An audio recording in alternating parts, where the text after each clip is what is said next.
live. We are live. All right. Assalamu alaikum. So our apologies if there is anyone in the old can direct them over here, and we'll get started here.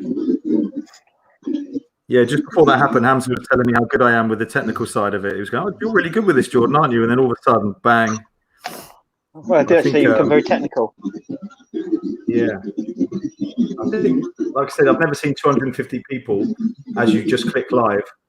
It was a, mashallah, it was, yeah. Proper channel, mate, now, proper channel. Proper channel. This ain't no twopence channel. This ain't no Jordan M channel, mate. This is EFDawah. This is global. Alhamdulillah. Mine's more of a cult. Yeah.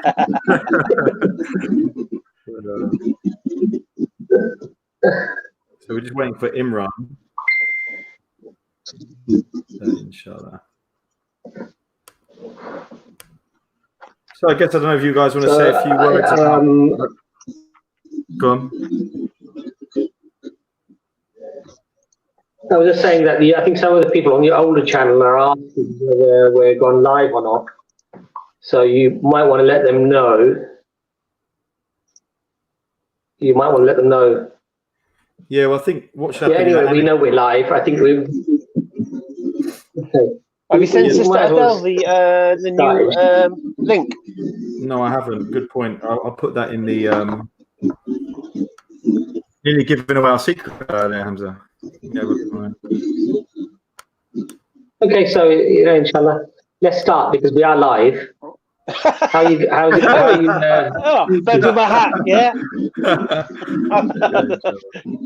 So Abbas, how have you been since in the isolation and everything? How have you been coping the last 7 days now? It's been 7 days. Yeah, I mean, I've been a bit longer than that actually because Imran told me to stop working because I was sort of more high risk because of my asthma. So I gave up work Tuesday, nearly 2 weeks ago now. So it's been like 12 days or something for me, 11 days.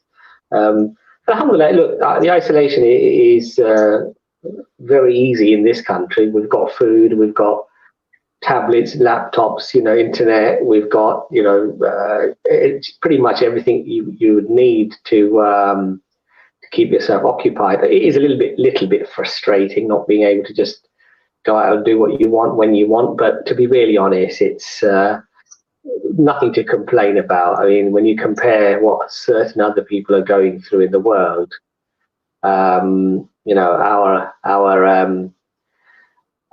roll of the dice here, been very favorable. Let's put it that way. Yeah, I agree, and I think, look, mashallah, we have Dr. Imran will give us a real insight as to kind of obviously he's on the front line of it all. I have heard a few things about kind of people with mental health, because the isolation may be good for some of us that have enough maybe to get through, but there's probably quite a few people that are still having to pay bills, aren't they, that maybe don't have enough. So it'd be interesting to see Imran's take on maybe the impact or maybe and also what we can do to kind of help each other. So yeah, no, obviously not everybody is going to be in the same boat, but overall, I would suggest that we are incredibly fortunate and lucky to be in England. You've got even though people criticize the health service, but to be really honest, it seems to be really being incredibly proactive in terms of Imran will probably explain obviously how they've been planning for the surge of patients that they're going to be treating. But we have a functioning health service. We have food, ample food and drink, even though people obviously initially went a bit crazy with the hoarding and overstocking and overbuying. But we're very, very lucky, really very fortunate. And I think, yes, there will be some people who may be struggling and it might not be easy for them. And but I would suggest that the way the care system in this country works, the safety there is probably so large and so all-encompassing that there are probably very, very few people really who are in dire need, because there's always emergency funds, emergency help that you can get from social services and from the government. So yeah, as I say, we're very, very lucky, really. I mean, you look at some of the people in India and places like that, where isolation for them means that they can't eat that night. They'll be queuing up in hordes, begging for food, and they're literally just, they're close to one another like that. They're literally touching each other. Yeah, well, I think we've spoken a lot about perhaps how Muslims should behave in these times and things like that. But to me, a Muslim is about looking after yourself, tying your camel, and making sure you're obviously making sure you and your family are fine. But also, being a Muslim to me is there's a strong emphasis on ensuring that the weaker people in society have what they need still. And I think that's quite a big principle in Islam. However, I'm not convinced we've seen that enough. I think that there are examples, and Imran will go into it, in terms of they're building this Excel center, and many people have volunteered, and there are examples of it. But I think, and the bit that you emphasise about the food hoarding and people not, and the other thing is the attitude towards people thinking this illness affects the older and the weak. So a lot of us are going to be fine. If it affects the elderly, why is that less important? And also we have to remember that Allah in the Quran does say that just because you say you believe doesn't mean we won't test you. And one of the tests actually is and hunger and the loss of weight. These things are all a test. So for us as Muslims, we have to look at it as a test. Do we become selfish and simply hoard food and not care about our neighbors, not care about the wider community, not just the Muslim community, but the whole community, all our fellow countrymen and women? Yeah, 100%. I agree. And like I said, I mean, I'm not convinced we've seen it in the early stages, and I don't know if that's a mixture of people being unsure, maybe not being guided enough. Some of the stuff I want to speak to Imran about. The thing is, go on. What we've got to realise is that most of the people who perhaps are behaving well are not going to necessarily be filmed, and then it's not going to be put on WhatsApps and other places. Generally, what people tend to do is if they find one exception or a few exceptions of people who are behaving badly, they tend to they're videoing those people. And if somebody's going around not filling up his or her trolley to the brim, not being selfish, not pushing people out the way, nobody's going to film that person, are they? Because that's just normal, right? But the odd person that behaves badly is going to get filmed, and it's going to look like, there's a lot of people out there who are doing that. And I think the vast majority of people are probably behaving very well and very responsibly. It's always a minority of people who behave badly. But I will tell you that this coronavirus is a test for us as well, as believers and non-believers, to reflect on, And as believers, do we become emotional? Do we become fearful? Or do we put our trust in Allah and adhere to the principles and the laws that Islam has placed to refine our character, to make us good, decent, charitable, humane, and respectful people? Or do we just sort of, become a slave to our anxiety, become a slave to our, to our emotions, and then just I'll sit in the room then, or whatever. I can't do it there. It's impossible. There's no flipping even connection to my bloody mobile. It's not. Sorry, go on.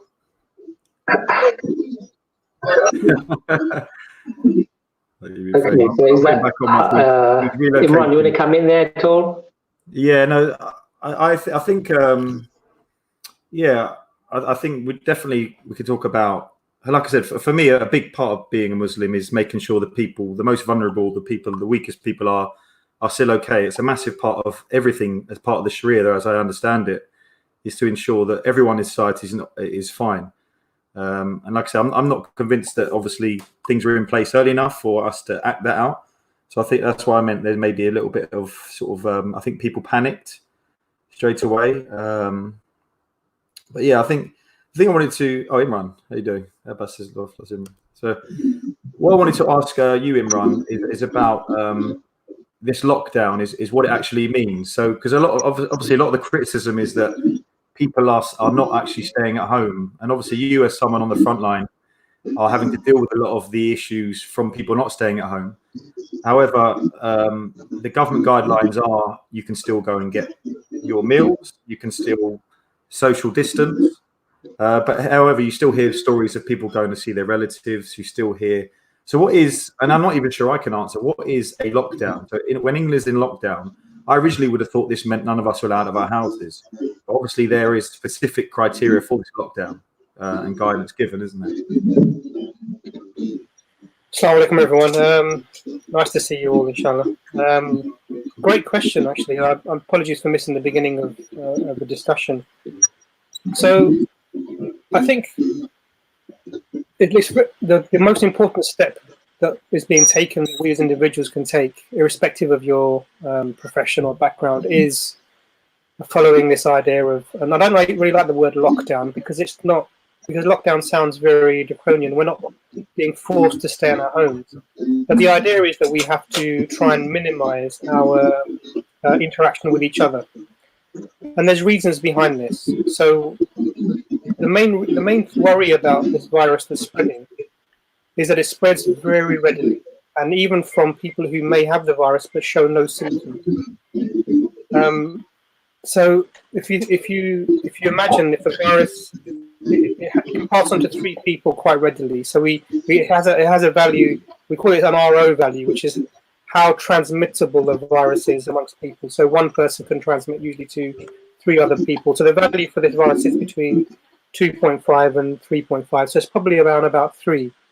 So that means for every one person that's affected, he will infect 3 people, who will then infect 9 people, who will then infect 27 people, and it will just really, really rapidly start to increase in numbers. And the whole idea of the so-called lockdown is to minimize our interaction, so we minimize the amount of spread of this virus that happens at any one time. And so what's required for us if we're in sort of lockdown? What does that mean for us? Well, what that would mean is that if you stay in your homes as much as possible, avoid going out except for really basic things. So you'd go out for food, so you'd go out and get your shopping. And we'll talk about how you'd go out and what you would do, but that's a sort of different thing entirely. But you'd go out to get your food. You'd go out if you don't have access to a garden, maybe you want to walk somewhere and do a bit of exercise. That's all you would do. Or you'd go out for medication or treatment. So this is really what the only reasons, 3 reasons you'd really be out there. And I know some people have said if you're traveling to work, etc., but actually you shouldn't be traveling to work at all if you can avoid it. Really, I mean, I don't see, everything is really closed in terms of shops, etc. Unless you're selling food, unless you're selling medications, everything really should be closed. And everyone who can work from home should be working from home, and those who can't should be keeping themselves at home anyway, which is not easy to do. So really, and the whole point of this is we don't want the virus to spread really quickly, because if the virus spreads quickly, then what will happen is that we have in the NHS only a certain capacity to treat people. If people who end up needing treatment in hospital, usually the people who need oxygen or need the ventilation or things along this line, we can only treat a certain number of people at any one time. If this virus spreads rapidly, then we'll get more people coming in than we can treat. And that means people who would normally get through this because we're helping them with oxygen or even ventilation, because they're not getting that treatment, they're more likely to die from this condition. So what we're doing by somebody staying in their homes, you're actually saving people's lives. And that's the thing to get. Even though you're just sitting at home, you're thinking, why am I doing this? It's not changing anything. You are actively and directly saving people's lives, because no one is catching the virus from you, or you're not bringing the virus into your home unnecessarily from people outside. So it's really important to do this. But if you do go out, what do? You stay 2 meters away from people. Particularly if people are, there might be someone who's showing symptoms. You definitely don't want to be anywhere near anyone who's showing symptoms. They should be in their home self-isolating anyway. But why are we required to maintain distance? Because the virus, imagine if I had the virus at the moment and I'm speaking, I'm creating vapor with really the lungs, so air is coming out, and that could contain virus particles, even though I'm not coughing, not showing anything, and that could float in the air around me. So imagine if someone takes a vape or they smoke a cigarette and they blow the smoke out. You can imagine the cloud of smoke hanging around that person for a short time. So this is what would happen with our breath, and if it had contained virus particles, this can hang in the air. And some have suggested this can be hanging for as long as 3 hours in the air. So it's really important that we maintain the distance and really not go out at all if possible. And the ultimate aim is to minimize the number of people who get sick at any one time, so the capacity of the NHS to help them isn't overwhelmed. So lockdown doesn't mean nobody goes anywhere. And if you look at a place like Italy, you're required to have paperwork to go out, and you'll be asked by the police where you're going. We're not in that sort of scenario. But if measures aren't, if really things are not helping to reduce this peak, then maybe something stronger might have to happen. But hopefully, if you look out in any pictures of London at the moment, or even the UK, you don't see very many people outside, although you see some. And I'd encourage everyone to stay at home as much as you can, and only really go out for the essentials. And if you can order out, it's even better. I hope that was useful. Yeah, it was. I don't know if you want to add to that, Hamza or Abbas? Have a look at the. I think obviously a lot of the stuff you've done, Imran. You did some fantastic video with Mohammed Hijab on IRA. It's on IRA site, isn't it? It's also on EFDawah, I think. So I'd advise people to go and watch that. And I guess I kind of wanted to move it on, because there you spoke a lot about the virus and how we protect ourselves. I feel like we're in a different position now, where people's mental health being affected, people are unsure what to do. Another thing I wanted to go through with you is, because myself, I was ill over the weekend. Now I consider myself, and it may be just how I consider myself, reasonably fit for my age. I don't consider myself old. I'd consider myself someone who, from what I read about Corona, that if I got it, I would have shook it off, or maybe not even realised I had it. Now I was in quite a bad way, and also the symptoms were not the dry cough and the usual ones that you heard on the news. So the symptoms, are we learning as we go, or because I felt like I was a bit misinformed about the symptoms. Yeah, Alhamdulillah, I'm glad that you're feeling better. So I think it's a really good question. What would be the symptoms of this? And you're a relatively fit young man. You're very active. You coach tennis, so physically very fit. And you were very unwell over the week. Over the week that I've been speaking to you, and also it knocked you. You use the word, it knocked you for six. And it's really important to realise that you're someone who we would say is relatively strong in terms of their immunity and their fitness. This has affected you quite a lot. Now, one thing is that there's a misunderstanding. People think that you only get unwell with this, or this only affects you badly if you're elderly, or if you have some underlying condition. Now, there is some truth to that. Most of the people that end up in hospital, most of the people that need oxygen, and even most of the people that end up dying from this will be people who are of the older age groups, and will be people who have underlying conditions. But that doesn't mean that people who have no underlying conditions and who are healthy will not also be amongst those that die from this. I mean, we have cases of people now in London in hospitals that I work at, that we're seeing feedback from the people who are in ITU, that we have 30-year-olds who need oxygen, who need CPR, ambu-bagging, which means we have something over their mouth and we're helping them to breathe, and even possibly then going on to ventilations, who were previously not known to have any underlying health conditions. And there was a recent report of a 17-year-old who, in the States, who was very, very known previous conditions, over the course of 3 or 4 days died from COVID-19. So there is a risk to people who are healthy and relatively fit, and it can affect you quite strongly. And there even is a risk of death. So, under the age of about 40, it's probably 1 in 250 people, which is still quite a lot. I mean, imagine in 1,000 people, that's, 4 of those people are going, in the younger age group are likely to die from this. And obviously, as it goes up, it becomes much more. So if you're over 70, it's 1 in 6, 1 in 5, which is like almost 20% of people who catch this at that age. And it's not just age that's doing it. It's obviously there's other things underlying, but even without that, there is a risk. So we shouldn't take it lightly. We shouldn't assume, oh, I'm young, there's nothing wrong with me, I'll be fine, because inshallah that is the case for you, but it could be that that's not the case for you, and you might end up very, very unwell in the hospital. And in terms of the symptoms, that's a really good question. So we are learning as we go along, you're absolutely right.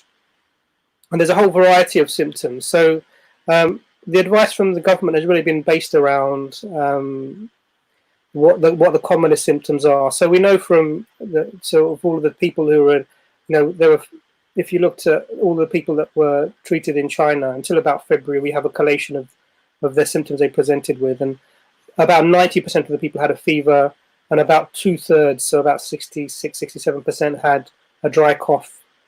So that's why those two are the symptoms that the government have put forward, that if you have a fever above 37.8 degrees, or you have a dry cough that's new and persistent, then you should be self-isolating, because these are the two commonest symptoms. But actually, obviously, in that group, there are people who don't get those, and there are other symptoms as well. So about 40% of people get fatigue. 1/3 of people don't have a dry cough. They actually have a cough that produces quite thick sputum when they cough. About 20% of people will feel short of breath. About 15% of people get pains in their joints. Sore throat is similar. Headaches is similar. And some people, about 10%, they get chills, so they might feel very cold, might even shiver a bit. And other people get symptoms that are related to their stomach, and so they may vomit, they may get diarrhea. And about a very small portion of people get things like a runny nose, although that's not really a part of it. And we're learning of a new symptom, which is losing your sense of smell, anosmia. So we're seeing a lot of people who get quite mild symptoms may actually start with, they maybe have a week of not having any sense of smell before going on to develop symptoms. So there are a variety of symptoms, and not everyone will be the same with this. But it's important that if you get symptoms, that you seek advice about that. And the best way initially is, if you're relatively okay, but you have some concerns, is just to go via the online 111 service for coronavirus, and they can help you with that. Inshallah. Yeah, Hamza, did you want to add anything to that?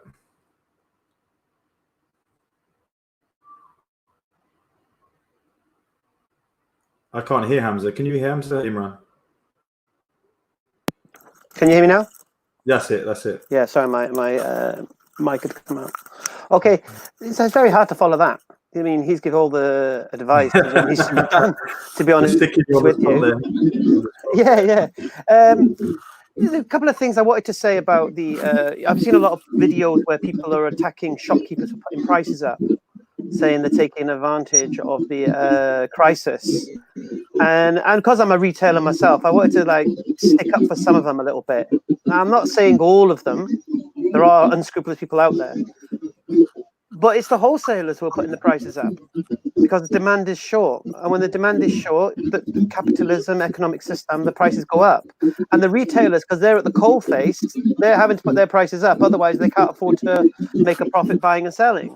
So I think it's really unfair to start naming and shaming shops as if they've deliberately putting prices up to take advantage, rather than they're just they're a product of their environment. So that was one thing, because as a retailer, like I said, I can understand. It's like I was speaking to one of this Turkish guy who's got a shop not far from me, and his shelves were full, and I was like, "Mashallah, brother, you're very busy." He goes, "I don't need it."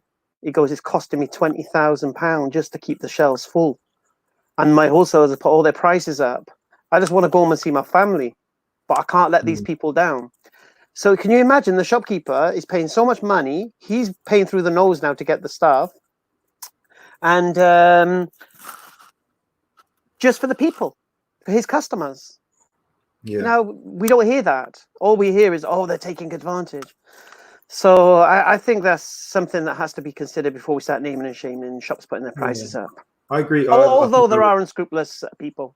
Definitely. I think I would agree with you on it, because I think, look, there's a lot of videos been going around, and I said to you earlier, didn't I, that a lot of these are, I feel like they're almost attack on Pakistani and Indian men. You see these shopkeepers, cameras in their face, you know, show us your receipts. Yeah. It looks like kind of a, you know, people trying to paint a picture when, you know, if you're in business, you know that this is standard what people do all year round, you know, and obviously this is a crisis, and I'm not supporting people putting up prices, but I think, like, it's good to get your perspective, Hamza, obviously as a retailer, someone who works hard, to just jump on their backs. You know, these are also people that also just want to be at home looking after their family. Yeah, exactly. Because I even spoke to butchers and everything, and I was saying to I was the other way. Oh, mashallah, business is good for you guys now.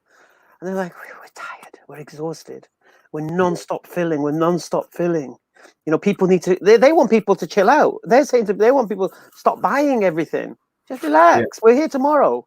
Because they're saying there's no problem with us filling the shelves, but it's people. And so people create the problem. They try to solve a problem, and then they get blamed for trying to solve a problem that people caused, and they're being blamed by the people. Anyway, that's one. I wanted to put one out there for the retailers. Yeah, Abbas, did you want to come in at all on that point? Let me.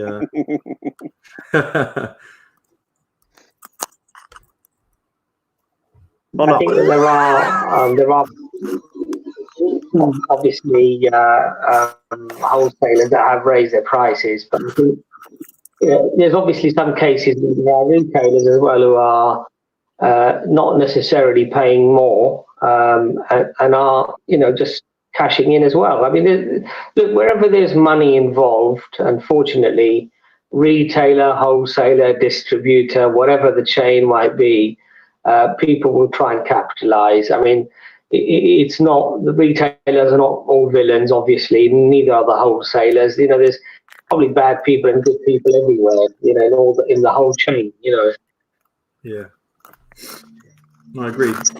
Can I wanted to, because obviously whilst we're on the corona topic, one thing I'd really like to, if it's okay with you, Imran, is, so as we know, you're someone kind of on the front line of it. Obviously we're having to make changes in our lives. Have you had to make any sort of changes in your life and precautions? Because obviously you are having to perhaps come in contact with people who have the virus and help people. So how do you guys, you know, the sort of heroes at the front line, keep yourself safe, and what sort of changes do you have to make in your life? Yeah, that's a great question. So it's quite a difficult thing, because we know this thing can kill people, and I'd be silly if I said that it wasn't worrying me at all, or I'm not affected by that, and I'm running in to see people, and I'm not thinking about myself and my family, etc. So a lot of my colleagues and, you know, myself, we've had to do certain things. So one thing is that I will, after, my plan is within a day or two to not be living at home anymore for the duration of this crisis, because I want to minimize the risks of bringing this home, because I have a vulnerable person at home, which is my mum, who's elderly and has health conditions. So this is one, I don't want to bring the virus home from work, and I'm likely to be in contact with people who have, you know, the virus, or who have other conditions but also happen to have the virus, who can then give it to me. The other so that's one thing. I'm not only isolating myself from my family, but I'm, you know, which is difficult for me to do. I'm a family guy, you know, but also I have to live out, but associated with our other things. So we know that, you know, 10% of the workforce in Italy, for example, ended up in hospital themselves, admitted because of the coronavirus. And in my local hospital, we have 29 nurses in the A&E who are either in hospital or self-isolating with symptoms. So one of the things that comes to mind is, will I get through this? Is this something that, you know, because I'm not the youngest, as you can probably see, and I do also have an underlying health condition. So it's a possibility that I be one of those statistics but ends up not getting through this. So for me, there's a certain amount of preparation you have to do, because you have to tie your camel. So one part of that is I have to leave the home and not be someone who will bring that disease into the house. The second thing is I've had to have some difficult conversations. So I've had to talk about things like wills and inheritance with the family. So I think one of the most difficult conversations for me was to sit down with my children, particularly my older three, who one of them's over 18 and the rest are younger than that. And I was sort of raising scenarios, and we were talking about if I and your mother, for example, weren't able to get through this, would it be that you could look after your siblings, or these sorts of really quite difficult conversations. And we were talking about education and who'd have to give up studying, who would be studying further, and even things like who can you trust? Who would I like you to go and seek help from if I'm not available and your mother's not available because we're not around? And those are difficult conversations. So Islamically, we're meant to have a will. If you have anything that could be inherited for more than 3 days, really, you should be having a will. And this is sort of just basic Islamic position. But having those conversations in the light of this, it makes it a little bit more real. And I think with that comes this whole idea of, am I ready to meet my Lord? And I think wherever you are in life and whatever you've done in life and however you strive to be ready for that, you never feel that you're ready to meet your Lord. May Allah forgive us and grant us Jannah, and help us through this time, inshallah, and protect all the families and the children and the mothers and the daughters who are struggling through this time all over the world. I mean, but really, and really, this is something that brings it home, really, that everything that we have in life, everything that we're doing in life, ultimately our goal is to stand before our Lord and face that, And I think this is where it's really important that the work continues now, because this sort of time, it raises your awareness beyond the day-to-day mundane things, beyond your iPhones and your trainers and your cars and your houses and your jobs and it takes it to another level, because we're all sitting at home now, or we should be, and you have time. The noise of the world has gone away to a certain extent, and it gives you opportunity to reflect about what is your life about. Yeah, what is it all about? That's something I wanted to talk about, actually. I think this particular virus is going to be a huge spiritual awakening for the world. I really, really do. Because the people have been distracted for years and years and years, whether it's sports, whether it's gambling, whether it's drinking, clubbing, pubs, whatever it may be. But alhamdulillah, it's switched off overnight. And in my lifetime, I've never known sport to be switched off worldwide. No football, no tennis, no cricket, no this, no that. Now, we all know back in the day with the Romans, they used to have the amphitheaters, the gladiators to distract the people, to keep the people entertained. Because the people that are entertained, they're not really concerned with what you're doing because they're entertained. But when they're not entertained, that's when they start thinking for themselves and become free thinking. And I truly believe that's what's going to happen after this virus passes. People are going to realize, is life just a game? They're going to realize all these things, just go into the shops to buy toilet roll when you've run out. All of a sudden now has become like a mission, like a strategic kind of moves you have to make. And that's just going to the shops to buy a roll of toilet roll. Yeah, I agree. So something so significant like that now has become like, what? And this should make people think also, when we're talking about a virus that's spreading and such, and it kills, mainly the people with underlying health conditions and old people. But of course, we know it can do more than that. But imagine people living in cities where they're being bombed, and you see them running for their lives, and you see that refugee. Don't see a beggar or anything like this. This is someone who's probably an engineer, or he was a doctor, or he may have been a shopkeeper. But now they're on the run for their lives. And look at the state we're in. We can't get toilet roll, and then we're in panic, right? Yeah. So this should make people look twice when you see a refugee. Now think what they see. The clue is in the word refugee. They're seeking refuge. What are they seeking refuge from? SubhanAllah. Like I said, we're all in a tiz because we can't get toilet rolls, and these people having bombs dropped on them and seeing their children die every day.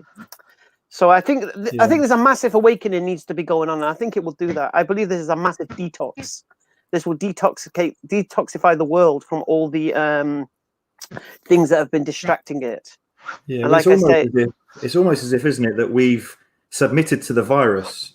And I remember thinking the other day that imagine if we submitted this much to Allah all year round. You know, it's like it does feel like to me that the virus is completely, like you said, it's taken away everything, all of our distractions and everything. Everything, man. This little invisible virus has taken away everything you used to do daily, all the things you were working hard for. You know, a lot of these people who are self-employed now, they're suffering now. What happened? Overnight, it got switched off.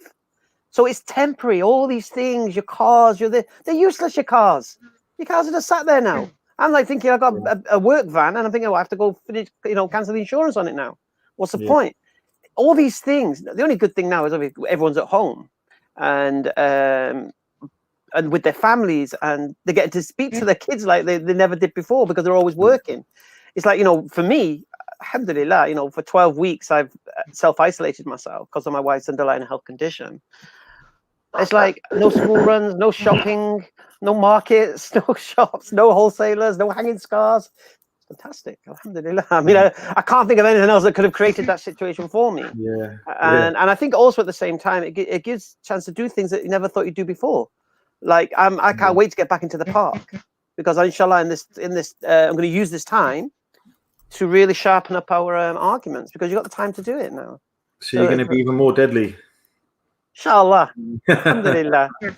Well, basically, mashallah, I've still been on the Facebooks and such, and mashallah, I give a shahada to a girl on Thursday. She'd been introduced to Islam, spoke to her. She's an EFDawah fan, watching the videos. Alhamdulillah. I know you're watching, and I know you're not ready to come on yet, but mashallah, she took a shahada on Thursday. Alhamdulillah. Because we're all got time to sit and reflect and contemplate and do these things. And there's another girl, inshallah. I believe she's waiting in the wings, yeah? She is in the back chat at the moment. Alhamdulillah. Now, she, again, another one, a brother, mashallah, messaged me on Facebook saying he's got this sister who's really interested in becoming a Muslim. So, alhamdulillah, I spoke to her briefly by chat yesterday on the messenger. And she ready to take a shahada. Alhamdulillah. Now, she's actually, I think she's going to do it here, isn't she? She is. Or if you brothers want to do it now, we can. I mean, she's waiting in the back. We can. Let's do it. Let's do it. Yeah, mashallah. So, welcome to Adele. Alaikum. Hello. Hello. Hello. How are you? Assalamu alaikum. I'm fine. I'm nervous. Don't be nervous. You're all right. So basically, I was just saying how because we've been at home and I've been going through my Facebook messages, mashallah, and a brother said that you were interested in becoming a Muslim, and then I messaged you. I got you to friend request me and message you. And so what would be nice if you could is, because we find it fascinating, mashallah, how just ready to be a Muslim, and you were so hungry for it, alhamdulillah. It's like you really, really wanted to do it, and it's so sad that it's come in the lockdown, so you can't go out or see anybody, or you know what I mean? No, but EFDawah is here. Don't worry. Mm-hmm.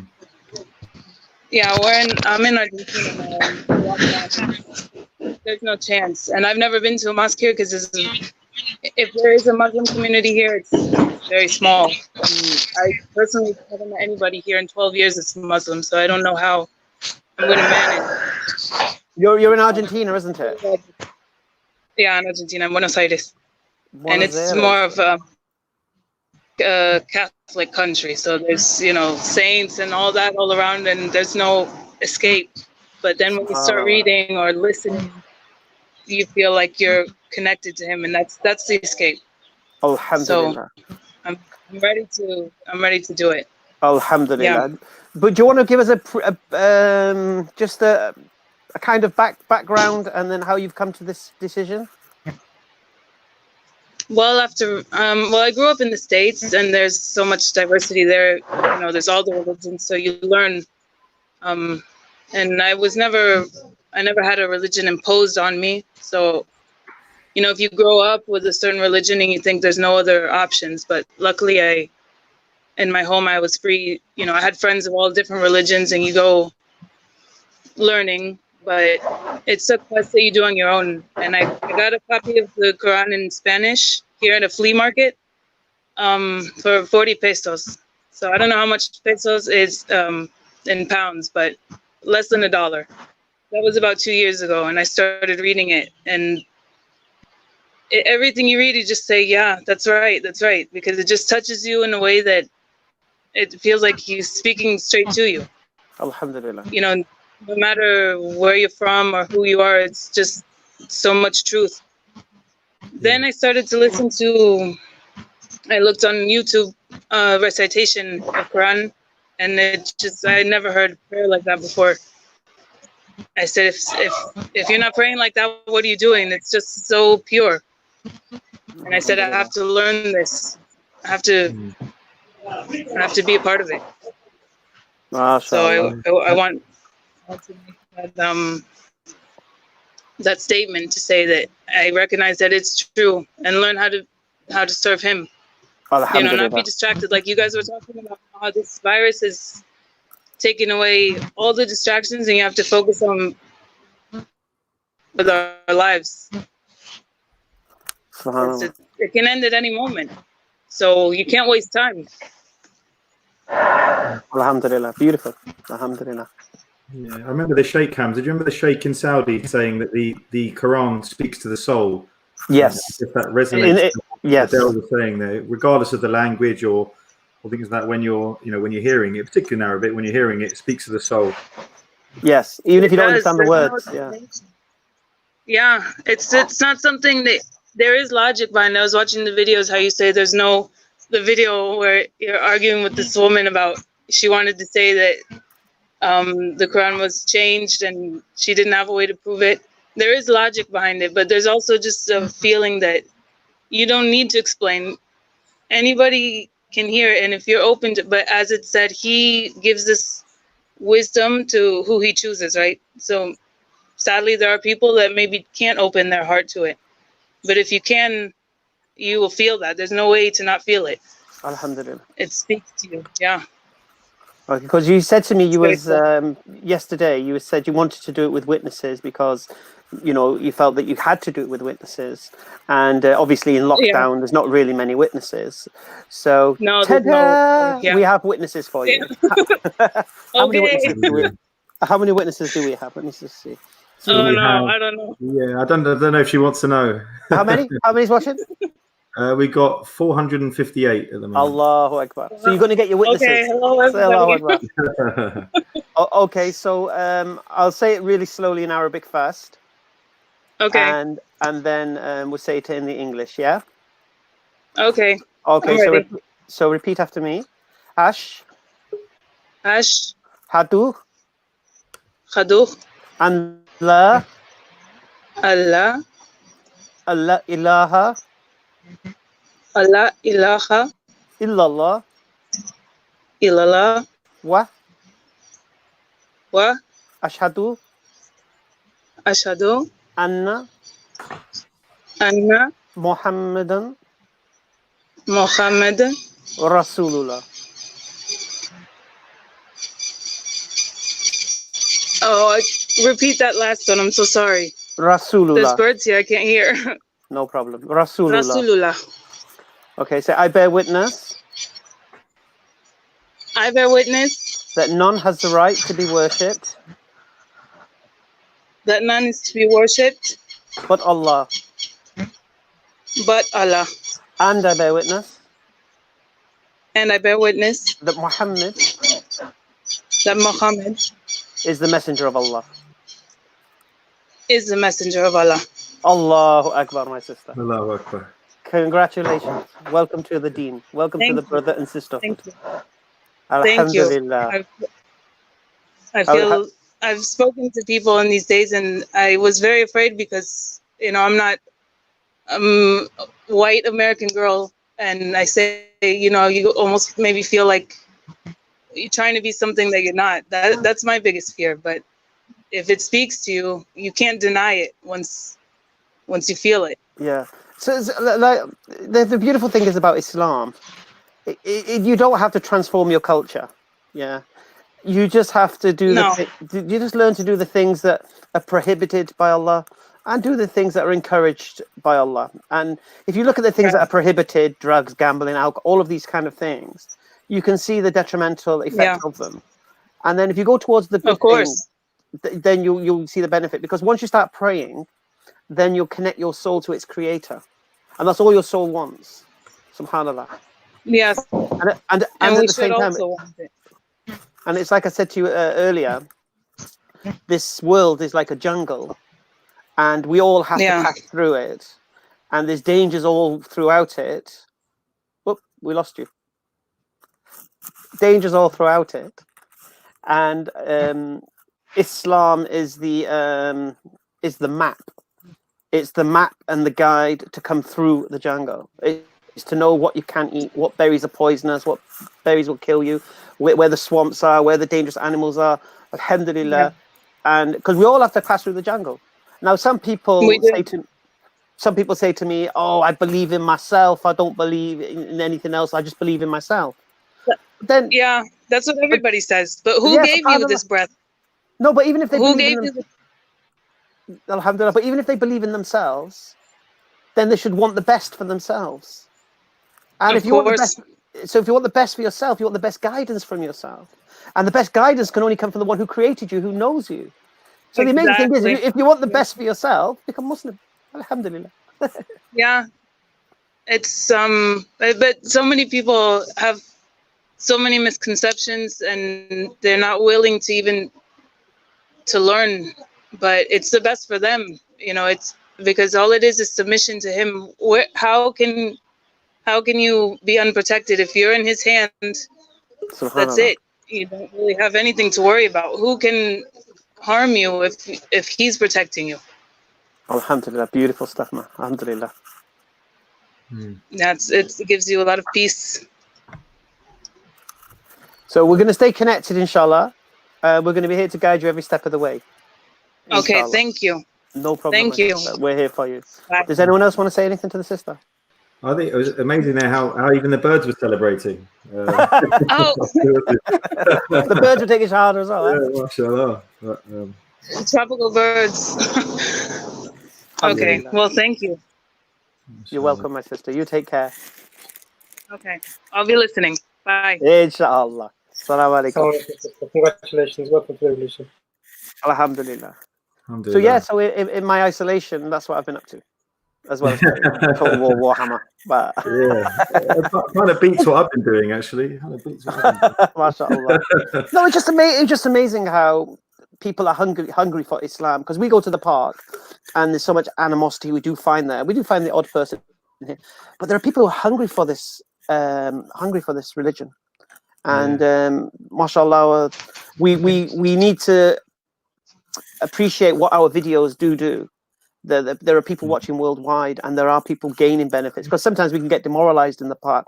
Well, I don't really, but people do get demoralized in the part that, oh, this person's not listening to me, or they're not, they're still ranting in their stupidity, but maybe the message isn't for them, and you never know who's going to take that message and run with it. Like I said, we've got another sister who took a shahada on Thursday, and she was repeating me all the things I said in each video. So the people are paying attention. So alhamdulillah. And a woman, our oppressive religion. Oh yeah. How is that happening? It's misogynistic religion. Misogynistic practice. Yeah, but that's it. Amazing. Why are women flocking to it? Alhamdulillah. Alhamdulillah. I reckon they see Jordan M. Huh? Yeah, not at all. That'll be the opposite effect, I think. Alhamdulillah. She already's got a marriage proposal in the chat as well. So I think, to be honest with you, I think she is married. I believe. Oh, okay. I didn't actually. Tell us, Adele. I didn't even ask you. Sorry. Yeah. But this is there. Hopefully this will get other people who are watching, who may not be Muslim, maybe close to Islam. That's how simple it is. There's no bucket of water and bath of water needed or anything like that. All you're doing to be a Muslim, you don't need to read the Quran and understand it to be a Muslim. All you need to be a Muslim is to believe two things. One thing, the only one worthy of worship is your Creator, the one who created you, the one who gave you breath. Only one worthy of worship is that. And Muhammad, peace be upon him, is a messenger of that Creator. Yeah. And once you believe Muhammad is a messenger, then obviously that Creator is Allah. These are the two things. Yeah, I think talking from my experience is sometimes even when you believe those things, whether it's shaitan, whether it's you have things, you're worried about things. And I spoke to the sister earlier, Adele, and what she said actually quite struck me. Actually, she said she doesn't feel worthy of Islam. To finalize, really a powerful thing. And I guess what I was saying is that taking your shahada doesn't mean you're suddenly next morning a perfect Muslim. You know, it's not something that comes overnight. We still have our challenges, and I think you mentioned that Allah mentions that we are weak, and we are people that have to keep struggling. Our iman's going to go up and down, and it's planting that seed, isn't it? It's the keys to paradise, and then you've got to do the action towards it. But yeah, I wish her the best in her journey. Alhamdulillah. We'll follow her journey, mashallah. We'll follow her journey, and we'll like you say, we're in lockdown here, so we're all she's got at the moment. Yeah. So we're gonna be her guide, inshallah. Sister Salafa is a bit. Yeah. There's no mosque within an hour of her, so I know there's quite a big Muslim community in South America, though, so I'm sure we can link her. But like I said, all the societies, all the centres are all going to be closed now. So I guess at least you're going to be told off for having tattoos by some of the Muslims. Okay,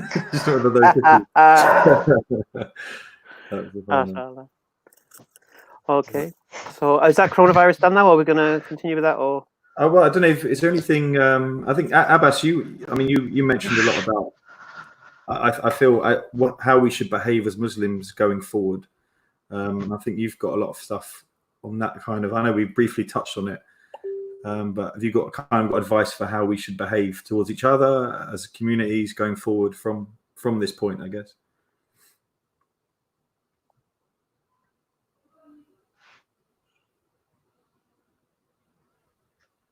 Can you hear me? Sorry, I didn't catch that very well because my internet connection today is less than 1 megabyte.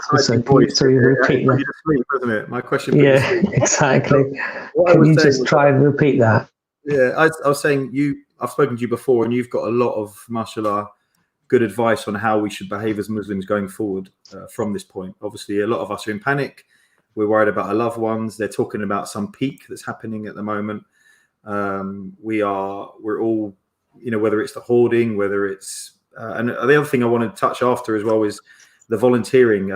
We're obviously and Imran will know more about the Excel Centre is now being opened, isn't it, to house I think 4,000 beds, and depressingly building larger morgues, extra morgues as well, which is, when I heard that, it really hits home. But have you got any advice, Abbas, on how we should as Muslims move forward from here and get through these next few weeks, I guess? Well, we have the, mashallah, we have the best teachings and sometimes the worst example. We need to just follow the teachings. And the best teacher of ours, of course, is the Prophet Sallallahu Alaihi Wasallam, and the Prophet Sallallahu Alaihi Wasallam's teachings to us. And just because we're going through a pandemic, it doesn't mean that we stop acting like Muslims. And Muslims, to be a Muslim, to be a believer, means that you have tawakkul, or you have tawakkul in Allah. You realize that, yes, you tie your camel, you take your precautions, but that does not mean to say that you lose, faith in Allah subhanahu wa ta'ala, because only thing that will befall you is what was decreed for you already. And that doesn't mean to say that you take, silly chances. You have to be as careful as possible. But similarly, to have this feeling that, oh, I'm going to run out of food and therefore I should, get 2, 3, 4 months supply.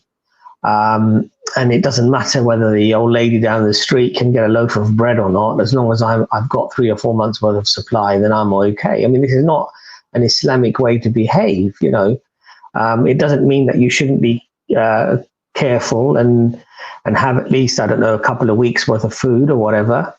But to hoard, you've seen some of these scenes where people were filling up trolleys with 10, 12, 15 sacks of 10 kilo, 15 kilo rice. I mean, that's not the way to behave. And I saw one or two videos where people were literally waiting for the supermarket lady to come out of the storeroom with frozen peas or something.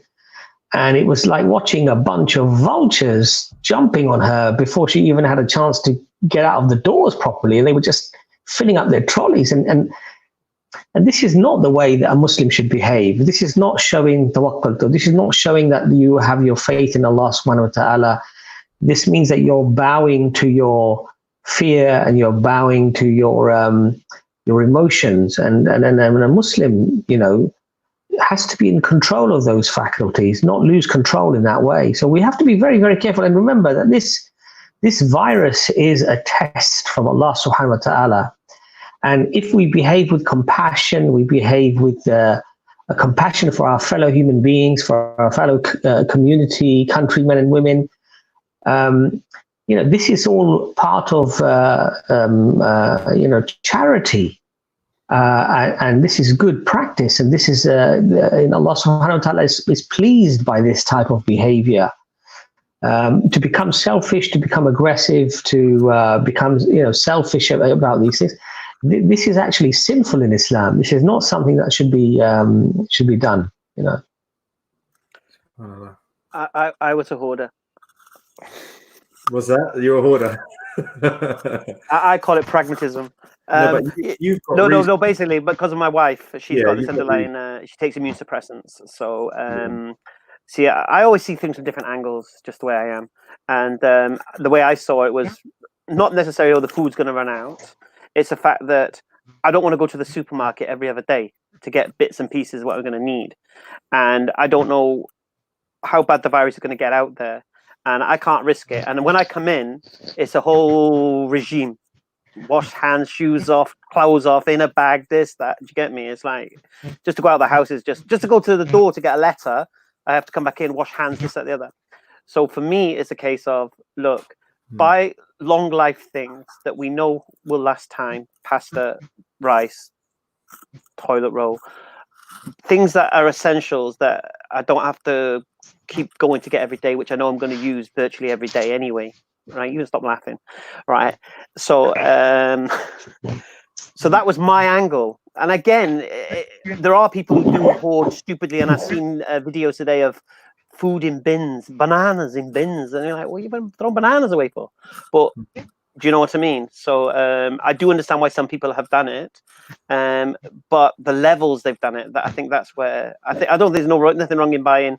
When you buy something, you buy two of it, just in case. That's what we started to do, buy two of each item when we went to do our usual shopping. If you've got a whole cupboard of toilet paper, you've got a whole cupboard of toilet paper. Listen, when I don't have toilet paper in the house, right, I get this kind of feeling in my mind, uneasiness in my stomach. There's got to be toilet paper around somewhere. So, but it's just a daily essential, and I've got two daughters, and it's a daily essential, and I don't want to keep going out to the shops to do that. So, alhamdulillah, now I don't have to. But you can see, I mean, your situation is different because obviously you have a wife who she can't get it. But would you say that if you gave everyone that advice, we'd be in a real sticky situation, wouldn't we? If we all went out and bought 3 months worth. Listen, everyone could see this was coming, right? All we had to do was look at Italy, and we're 3 weeks behind them. Yeah. But there's no food shortage. No, well, there is. If you go to the shops now, there is stuff that's not there. That's because people have hoarded. No, I know. But what I'm saying is, from the beginning, the hand sanitizers, people should have known, the shopkeepers, the retailers should have known these were the first things that are going to sell out. So they should have put limits on everything. You shouldn't have been able to buy 5 hand sanitizers or 20 packets of toilet roll. You should only be able to buy 2 or whatever. You shouldn't have been able to, but that's what happened. So people hoarded it, and then they created that everyone else seen other people doing it. Think, I should be doing that. Because there will be a shortness. Do you get me? So again, I think the important thing here is that if you're buying 2 of an item, that's not hoarding. We're talking about people who are like picking up 5-10 items that would last them 2-3 months. That's the sort of thing that we're talking about. I went out and bought more bananas that I would normally buy, or bought more frozen food that I would normally buy. That's not what we're talking about. What we're talking about really is people who are literally buying supplies that would, and for some people, I think it would last them over a year. If you pick up 10 or 15 big sacks of rice, that's not a month or 2 months. That's potentially a year's worth of rice you've just picked up there, and that's what we're talking about. That's the hoarding. I mean, what you did is quite sensible. I mean, your wife clearly is in a very sort of in a position where she clearly can't get it, and it would be very dangerous. I mean, I'm asthmatic, and for me, it's actually probably quite more dangerous. Probably more dangerous for you. It's really very dangerous if I get it as well. Yeah, exactly. Right. Yeah, But I think the other thing is that the government have, after the 23rd of March, they've said that people who are vulnerable, like in your case, Hamza, you can actually register on the .gov website and get priority online shopping. So these are the sort of things that they are out there. So people who are vulnerable. I don't trust online shopping. I ordered stuff off Ocado. Yeah, it's quite expensive, and it was like 2-week wait. And by the time it comes, and sorry, some of the items are not on your list, and we've changed this for that. And if you have a problem, then email this thing, and then you go to email that thing, and sorry, the website's down, and you're like, just taken advantage of online. Forget that. I've done my shopping. Alhamdulillah.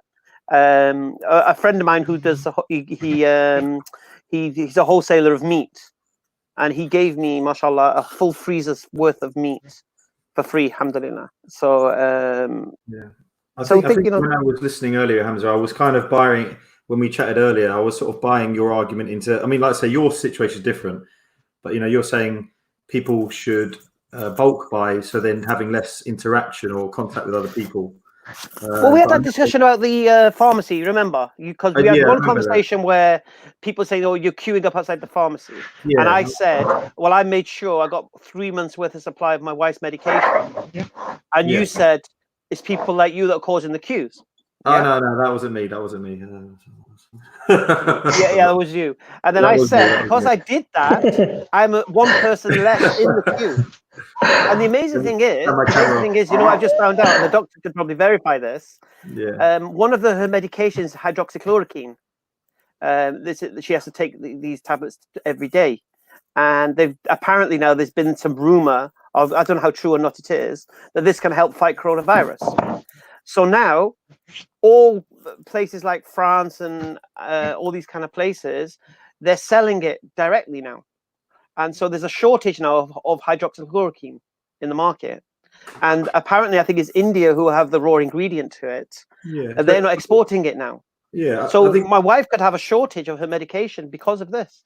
Yeah, but imagine, obviously for your wife who needs it, imagine everyone did that, and there'd be even more of a shortage. And the other point that I wanted to raise, that Imran raised when we had the conversation, is some people can afford to buy 3 months stuff. Some people can only afford week to week. And so if the people that can afford it are going to benefit, and the ones that can't afford it are going to go without. And so there has to be some sensible kind of rationing. I agree. Rather than taking exactly what you need. I mean, we might not even be in isolation for 3 months. Well, I am. Okay. No, I am. I've shut my businesses for 12 weeks. The kids are not going to go to school for 12 weeks, and maybe longer than that now, actually. And that's that. So I know that I'm not going for 12 weeks. That's me done. No work, no this, no that. So the least amount of times I can go shopping. Actually, I'd like to ask. I'd like to ask Imran. Actually, what is his opinion in terms of, because there's lots of different numbers flying around. Some 6 weeks, 3 months, a year. I mean, how long are we likely? What's the probability really of it being 6 months or a year? Can you sort of touch on that, Imran, if you could? Jazakallah khair. I mean, just before going to that, I think a lot of, so we're not, what Hamza did was actually quite prudent, because obviously he has a different scenario with his wife being very unwell, and potentially being very high risk. I think if I was in a similar position, I may have tried to preempt as much and minimize myself going out. So that makes perfect sense. And really, it's more about the idea of, you see somebody picking up 3 or 4 packets, and the next person, a sense of panic arises, and they pick up another 5 or 6, and then someone else comes along and they're clearing shelves, possibly unnecessarily, because they don't fall into that same category. And then there's sort of a panic arises amongst the people, and I think this panic is what is really the driver behind this. Now, what we've had now is the supermarkets have put limits on what you can buy, and actually now, some of my family members were in describing how they were in the supermarket recently, and everything is limited. It's just you're limited on what you can take, and that's sort of calming people down, because they're controlling the demand to a certain extent, or the supply. And I think that will settle, and we'll get through this. But the question on how long this is going to go on for is a really good one, and it's based on a few different things. Just give me 1 second.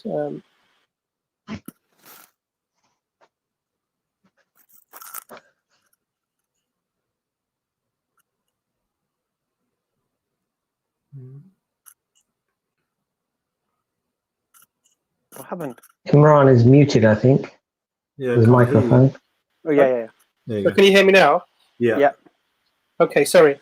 So the length of this that this is going to go on for is multifactorial. So it's based on a couple of things. We're at the moment we're going along the peak, and it's still in the rising phase. And what we're trying to do with this social isolation is to minimize the higher the peak goes, and to sort of broaden it out a little bit, so people will still become unwell, but at a lower rate. And what that really means is actually we're pushing the length that it will last for a bit longer. So we're probably going to be really about the peak, probably towards the end of April, the last week of April or so is probably where we're going to be at the peak of the, if the plans in terms of social isolation are working.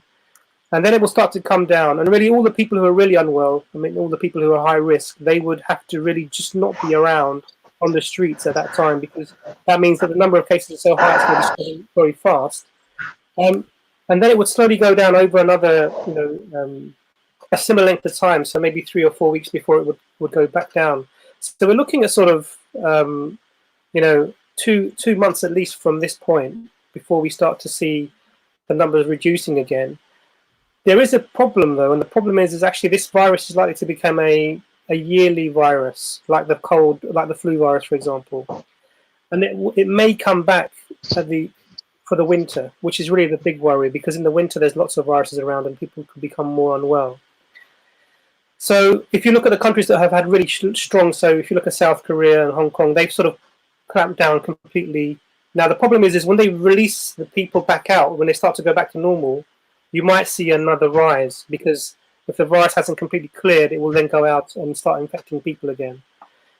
So there are a lot of difficulties with this, and this sort of recurrence it might be until maybe February before we see something that is. I'm talking about February after next February, before we start to see this thing settling down again after the second spike.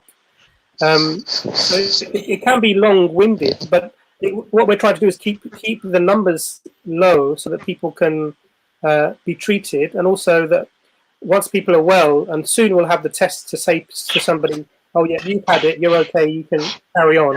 And those people are ideally they'll be immune and they can continue doing what they're doing.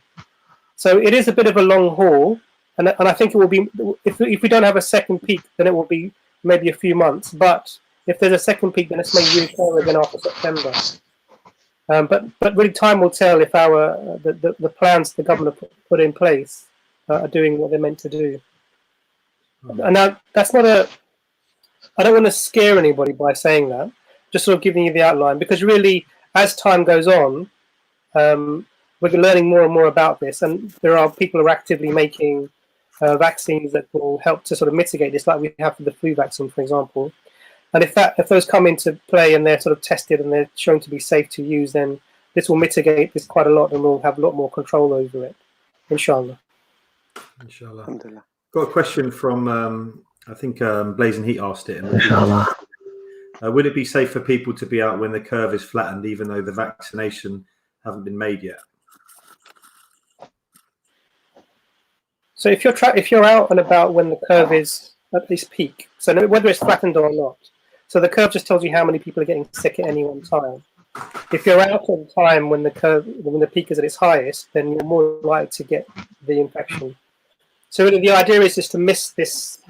If it's just the peak, you want to miss this bit of the peak and to be in completely for that. So this is really when Hamza's saying I'm out for 3 months, he's really saying I'm out for the length of this peak and fall, which is the thing, which is a sensible thing to do. So really when the curve is at its peak, you really don't want to be out at all and be at home if you can help that.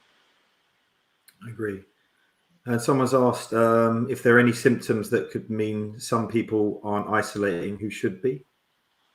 I think you sent me the symptoms thing earlier, didn't you? Did you? I've got some symptoms thing here. I've got a chart to bring up here. Let me see if I can get rid of the. The symptoms is something that I was unsure about because, like I said, I had all various symptoms, and because I didn't have the dry cough, I wasn't necessarily sure whether I should isolate or not. But I've got on the screen there, you can see a whole array of different ones that have been, down to even diarrhea and vomiting, chills, and these aren't necessarily kind of mainstream symptoms that I'd heard about. Absolutely, and there's also, there are symptoms that we're learning about now that are not even on the list. So one of them, for example, is you lose your sense of smell. That's quite a common one that's being presented as a very early symptom, possibly even before you get signs. And you have to also remember some people may not get any signs. There are some people who are probably not having any signs at all that they have the condition, and they still may be passing this around, which is what makes it so worrying, really. So this is why it's so important that if you can stay at home as much as you can, you're really saving people's lives. Because the one statistic that sticks into my mind, one of my IT consultants was saying that every individual, if you're someone who's a carrier and you're possibly passing this on to people, every person you meet has a 5 to 10% chance of ending up in ITU requiring a ventilator. So if you imagine it that way, you want to really stay away from people as much as you can, and they also should stay away from you, minimize your going out. Yeah. I'd say the other thing I was unsure about being ill is at what stage I should contact a doctor. What stage should I just sort of live it out and just self-isolate? I wasn't sure on kind of what the different, much like I had you on. I was very lucky enough to know a doctor. If I didn't, I'm not sure what point I would have picked up the phone, or even when to get tested, for instance, or whether I even needed to. I wasn't really sure on that information. That's really a good question. I think so. If I just give you sort of what happens to a person who recovers from this, and then what happens to a person who doesn't. So you probably the average person will have the virus on them for about 5 days before they show signs of anything. So whether that's a fever or cough or whatever it might be. Some people that can be as long as 14 days. That could be 2 weeks without having any signs.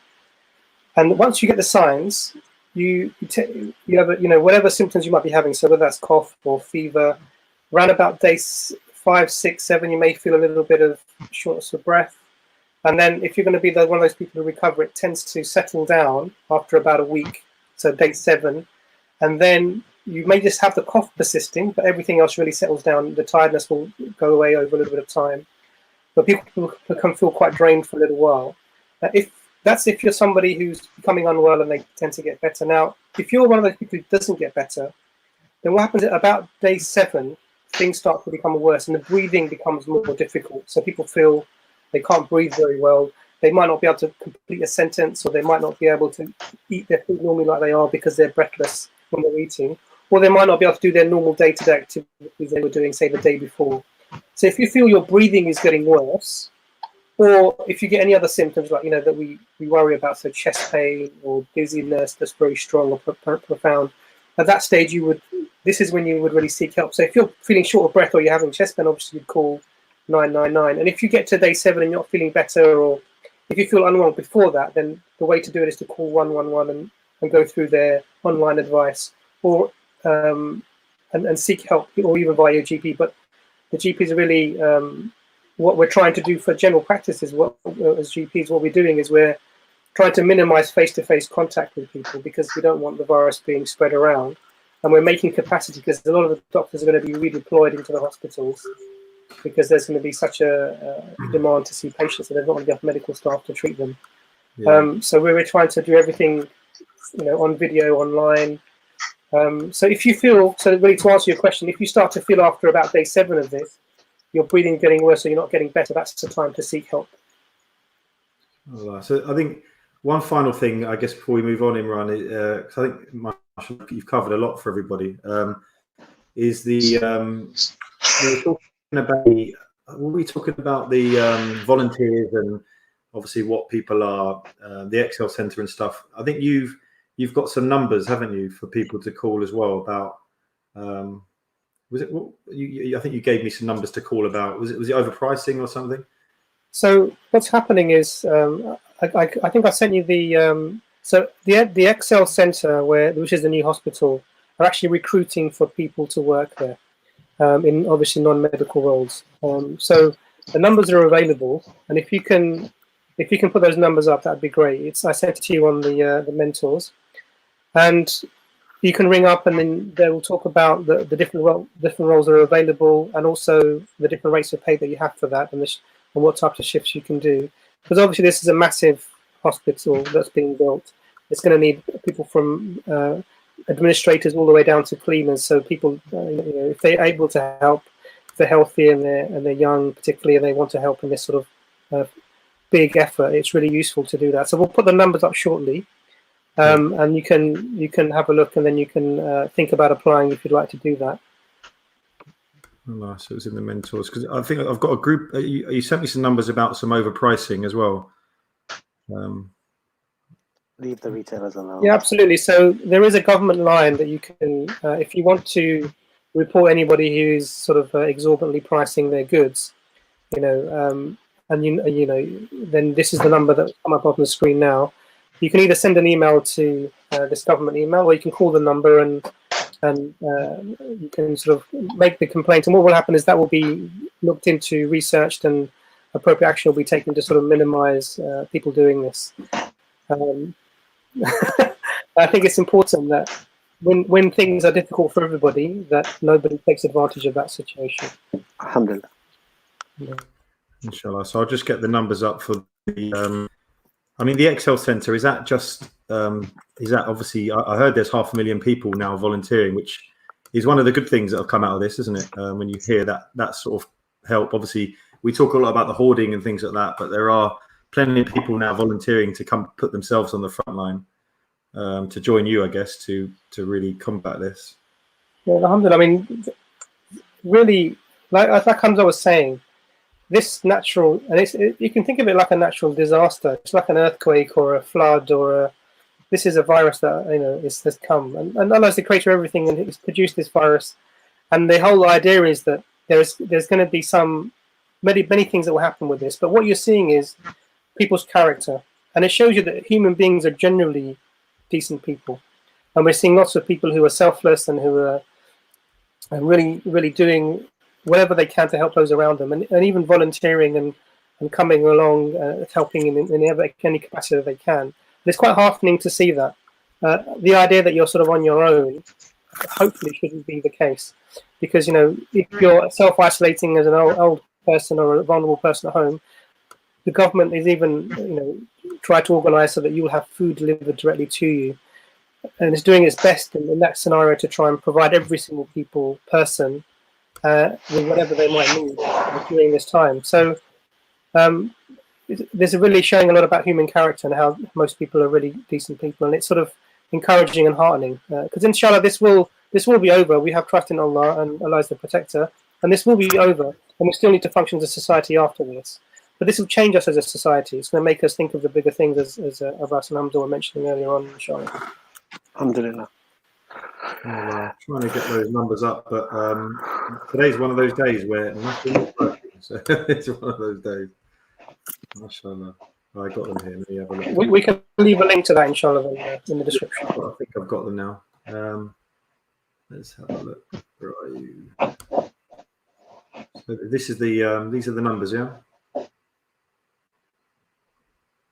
So there's the number. So this is the recruitment for the Excel Centre in London. So literally, everything you can think of. So meal distribution, tea distribution, help desk staff, cleaners, private areas and patient areas, portering staff. I mean, there's lots of work that needs to be done to help that run, and these are really important roles. Don't look down on these roles, because they will help the functioning of that centre. And there's, if you look at the rates of pay are described there, and it talks about the different types of shifts that will happen. So people are having 4 days of work and then 4 days off of work, just so you get a bit of rest. Yeah. So if you're able to volunteer, that would be great, and you'll be helping. Someone like myself, Imran, someone like myself who I suppose I haven't had the test, but I suspect I've had the virus. Obviously, someone like me is not going to be going near that. Is it for a certain amount of time, or is it just you wouldn't go near that? So I think once you're 72 hours without a fever, then you'd be considered to be someone who's recovered from that. The cough can persist for a little bit longer, but if you're having symptoms and once your fever has gone for more than 72 hours, you'd be considered to have recovered from this. So I think it's important that you wait till you're healthy if you're going to do anything volunteering like that. And if you do become unwell, you sort of inform immediately when you can. But there's lots of other people doing lots of other things. So there's lots of people who are helping locally to get food to the elderly, to get medicines for the elderly. So you can volunteer in very many ways. And even your own, if you're interacting and if you're out and even with this 2 meters distancing between people, just sort of saying to people, do you need any help or anything is a nice thing to do. And the Prophet, peace be upon him, said that even a smile is charity, and smiling at people during this time particularly will make people feel more comfortable and relaxed, inshallah. Inshallah. Cool. So I think the next bit we wanted to get onto was actually quite exciting for me as an EFDawah buff myself. is to get your guys' favorite discussions, and then maybe and then obviously chat about maybe the topic and how you felt, not maybe how you performed, but at the impact of the topic, and maybe chat a little about the debate you had. So should we start with you, Hamza? Have you got a favorite? Yeah. I mean, but to be honest, I've got a lot of favorites. Me too. A lot of rinsings went on. See, I don't know how to gauge it. You see, I don't know if it's when someone comes with some crazy claim and then they just get completely wiped out. I don't know if I prefer like that, or if the person I was speaking to was very receptive, and I felt that there was some progress, or whether people watching got something out of that, so much out of that particular video. Do you get me? Because I do enjoy the slaps. I really, really do. I love it when someone comes with they come with this kind of idea that they know something fantastic that's going to wipe the floor with what we believe, or an atheist comes with his intellectual, logical, reasonable, what he thinks higher ground, and all of a sudden he realizes he hasn't got a leg to stand on. I enjoy that. I really, really do. And that's why, for me personally, it has to be Everybody's Born a Muslim as one of my favorites. And it's quite funny, actually, because even I still read the comments to this day. And people are saying, no, they're not, they're born atheists. And it's like, you didn't watch the video, mate. Yeah. Because I'm not saying they're born believing Muhammad, peace be upon him, was a messenger of God and the Quran's the word of Allah and all that. I'm not saying that. I'm saying they're born with the fitrah to submit and surrender their will to their creator.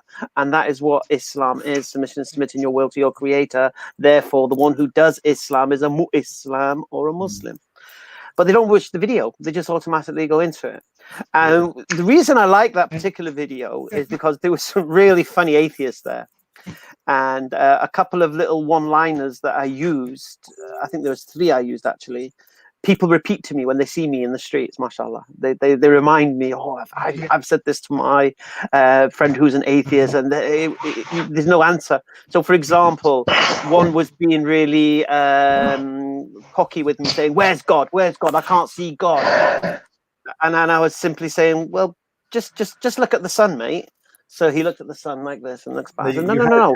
You were going, how much forgot my hand? No, wait. I'll come to that. Wait there. I said, look at the sun, mate. So he looks at the sun and then he looks back.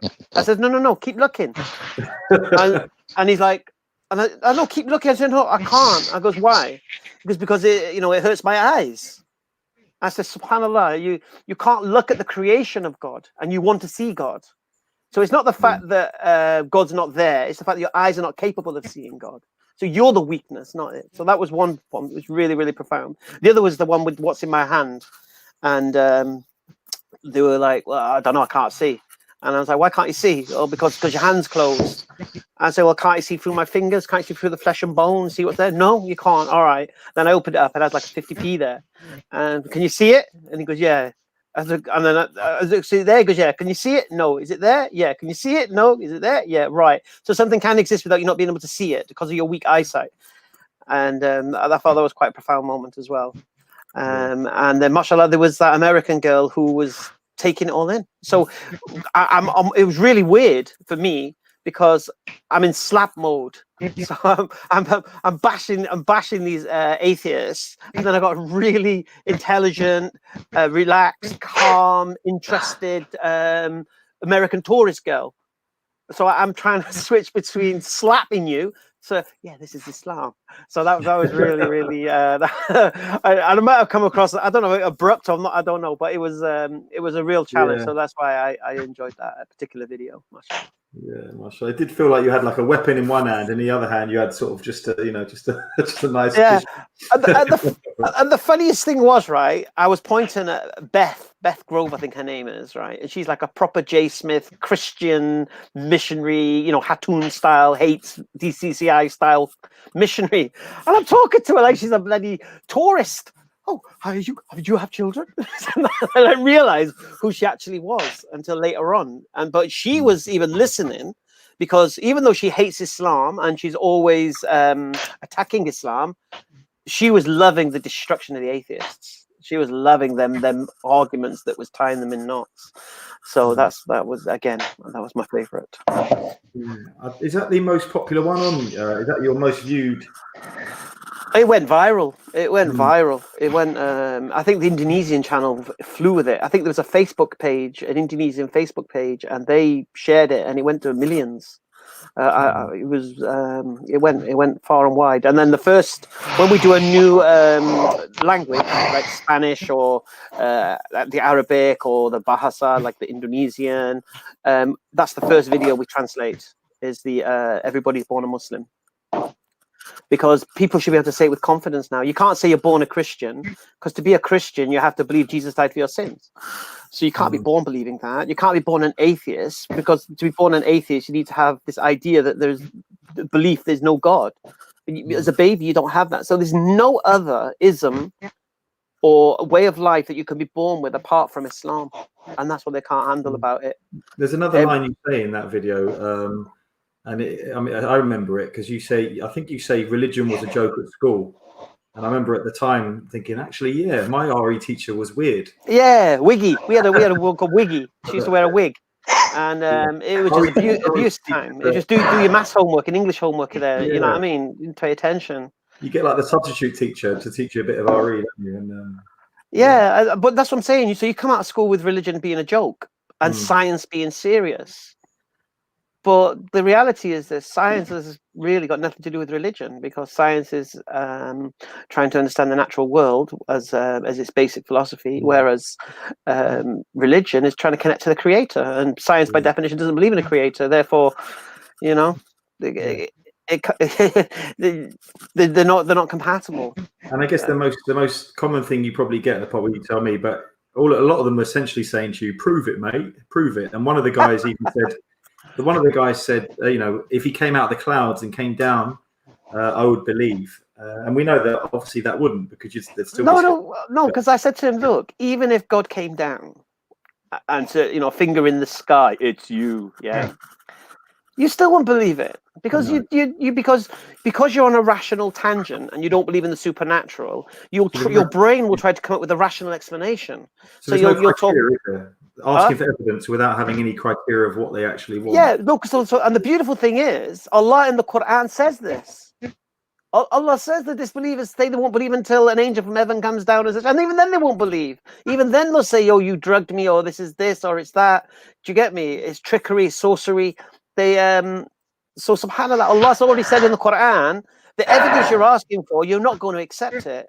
And today in the park, people ask for the evidence that they're not going to accept, which is irrational. It's completely irrational.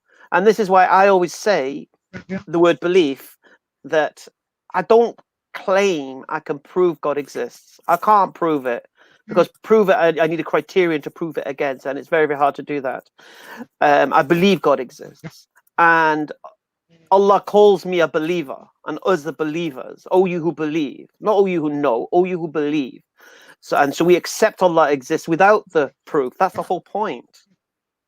That's what it is. So I can't prove it. So don't ask me to prove it. Yeah. And this is the straw man that or red herring or whatever you call it, whichever logical fallacy it is. When they say prove your God, I can't. But you can't then say God doesn't exist, because then you have to prove that claim, because it's your claim now, and you're trying to affirm a negative, which is still burden of proof is on you. So I think it's quite funny in all the videos when the atheists collapse under their own their own standards of logic. Oh, subhanallah. So yeah, that was closely very followed by the Muslim rape gang, though. I really enjoyed that one as well, I'll be honest with you. Grooming gang. Yeah. That was awesome. And that also got cut down into a WhatsApp and went everywhere, man. The people coming, little old aunties coming up to me, oh, I've seen you on video on WhatsApp. Huh? Yeah. Subhanallah. Anyway. I was standing in the back of it, and I had mates calling up saying, what are you doing at this park talking about grooming gang? What are you watching? Yeah, so, well, they see grooming gang in it, and that's it. They any more ammunition against these Muslims? Alhamdulillah. Abbas, do you want to? Should we go into yours? Do you have a favourite? Well, I don't think I've got anything that's favorite, but the couple of discussions I think we had with Greg, the English guy, the middle-aged English guy, I think they were quite good, because Greg's quite an intelligent, very educated guy, and I think he behaves very differently around us after we had that discussion with him. It was a long discussion. We've had more than one with him, but the last one that we did have with him, I think he did actually concede at the end of it. You guys are all very good at arguing, but I think he accepted that there was a different way of looking at things. Yes. With the atheists, one of the interesting things really is that they claim that they're making no claims, but in reality they are, because their claim effectively becomes that this universe came into existence by itself or always existed. And that has to be their claim. That they often, once they're in the corner, they sort of say, well, no, we're atheists are just saying that we don't know. But the reality is they do know. What they know, or what they believe they know, is that however this universe came into existence, it came into existence with the absence of anything else bringing it into existence, a metaphysical sense, such as God, for example. And in effect, that is their claim. And they can't prove that claim. So they hide behind the I don't know. But the reality is that when we say, look, it can't come from by itself, which is what the Quran actually says, did the universe create itself? And so Allah is asking the question to the disbeliever, how did you come into existence? How did the universe come into existence?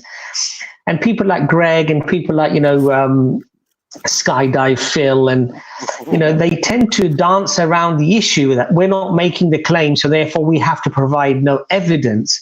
But the reality actually is that they are making a claim, and their claim is that it's happened somehow by itself in some sort of a miraculous way, but we can't explain what that way is, but it can't be God.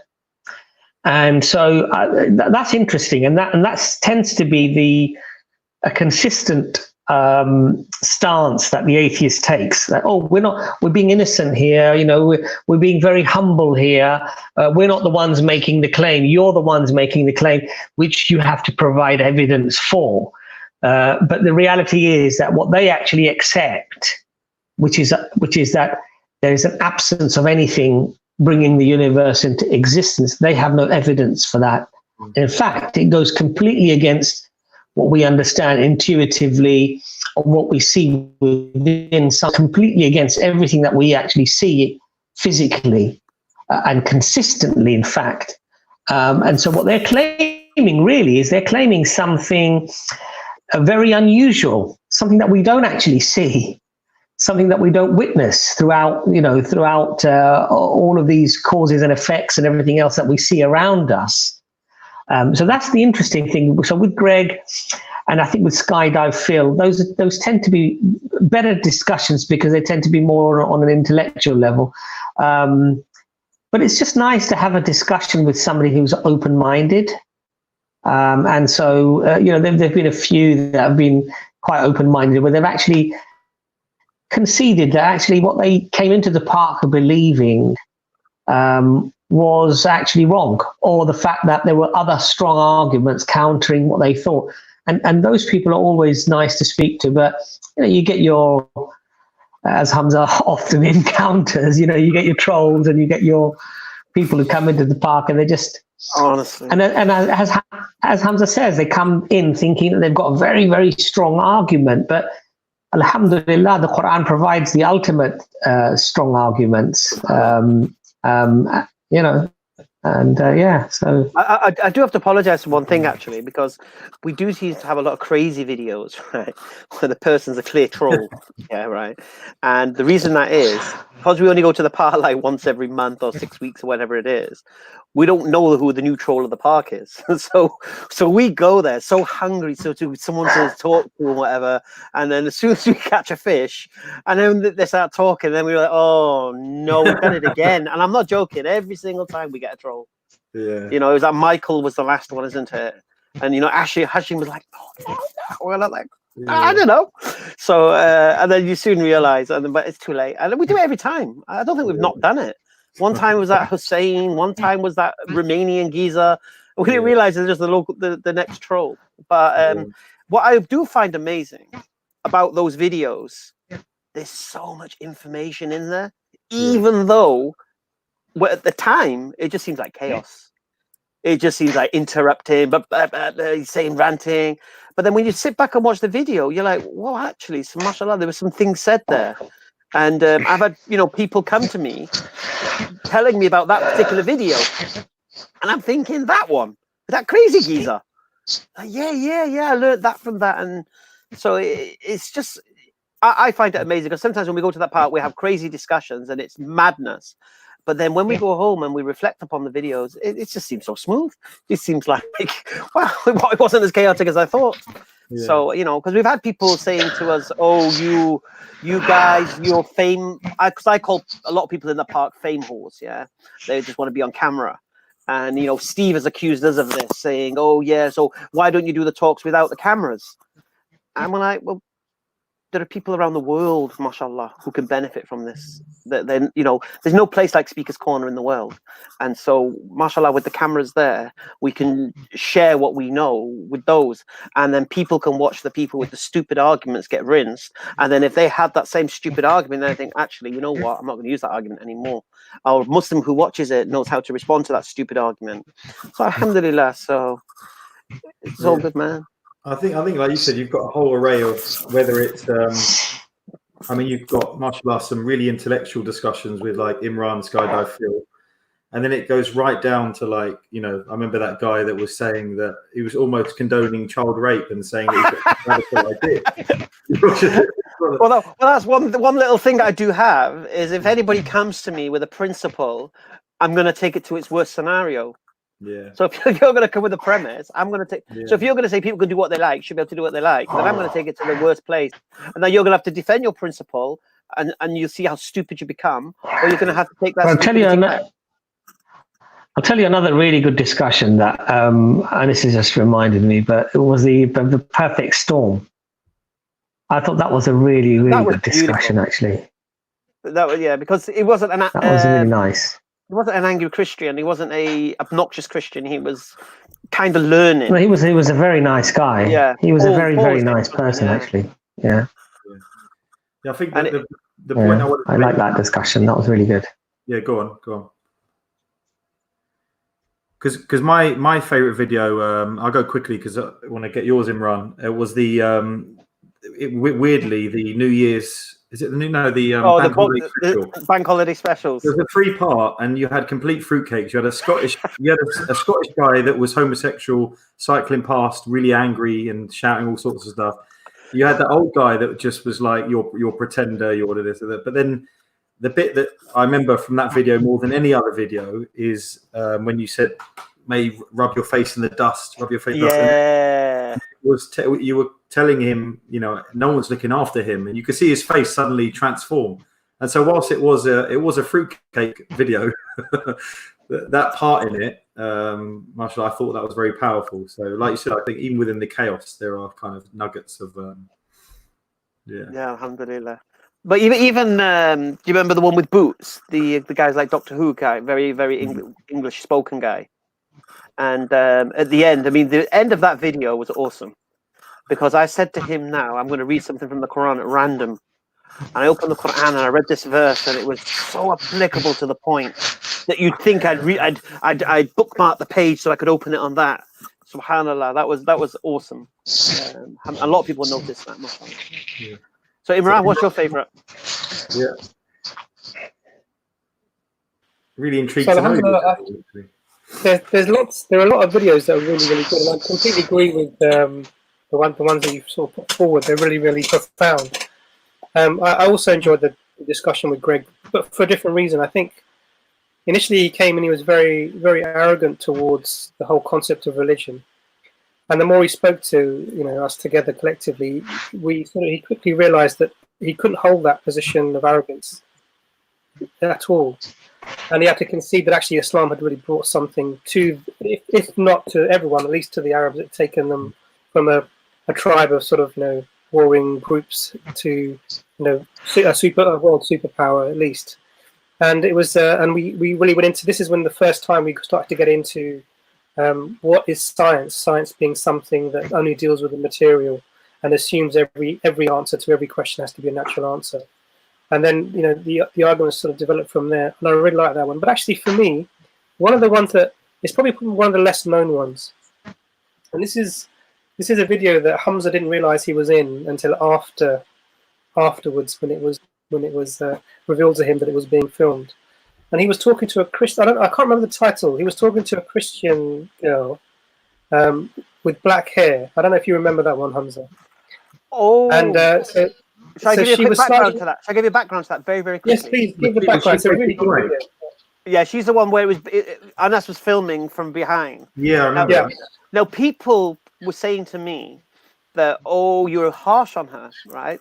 They were saying that you should have been more gentle. She was interested, and you were all right. Okay, let me give you the background to who she was. Do you remember the video "Thou shalt not bear witness to your neighbor" with the false witness with the 5 Christians, and it was like a proper. I was here, I was there. Do you remember the Serbian guy? Yeah. Then that black guy came with the cap. Yeah. Do you remember that one? It's one of the old ones, isn't it? The one who said he seen Jesus, and one time he was white, then he was black. That guy. Yeah. All right. Yeah. So in that conversation, I was dealing with about 3 or 4. Then the old man came along, and he came with something next level, and he got dealt with. She was watching the whole thing, right? And she was the daughter of a pastor or one of the preachers at the park. And she tried to defend what them guys was trying to say. And that's why I took her to the side to deal with it. And Anas filmed it. So she wasn't an innocent. She was hardcore missionary, daughter of a preacher there. And she thought good about that. Go on, sorry. You know what was good about that? The thing that struck me about that was, because there was no realization that this was on camera, it was a very sincere discussion. And I don't think you were harsh at all, actually. I think you were just very firm with her, and you actually made her think about what she was saying. And I love the way you. And one of the really great things was this is one of the first times I sort of ever mentioned the Age of Empires and trying to put the history in the context of what it was like at the time. And she completely got it, because we were talking about you were talking in that video about enslavement, etc. About the women, yeah. Absolutely. And you gave her the simple thing like, okay, in the age of empires, if there's a battle between two people and all the men are killed, what do you do with the people, the women that are left over? Leave them to the wolves? I think it was, and she herself said, no, you wouldn't do that. So she agreed with the principle. That was a really beautiful discussion. And I think that it left me with the idea that she was going to go away and, look into this is a good form. May Allah guide her, inshallah. But for me, that's about. It's not one of the well-known ones, but I think that was really profound. Yeah. Jazakallah Hamza for that. Jazakallah. I'll tell you, was another good one as well. Can the Bible be trusted, or no? Can the Bible? Yeah, can the Bible be trusted? Can the Bible be trusted? Oh, is that one?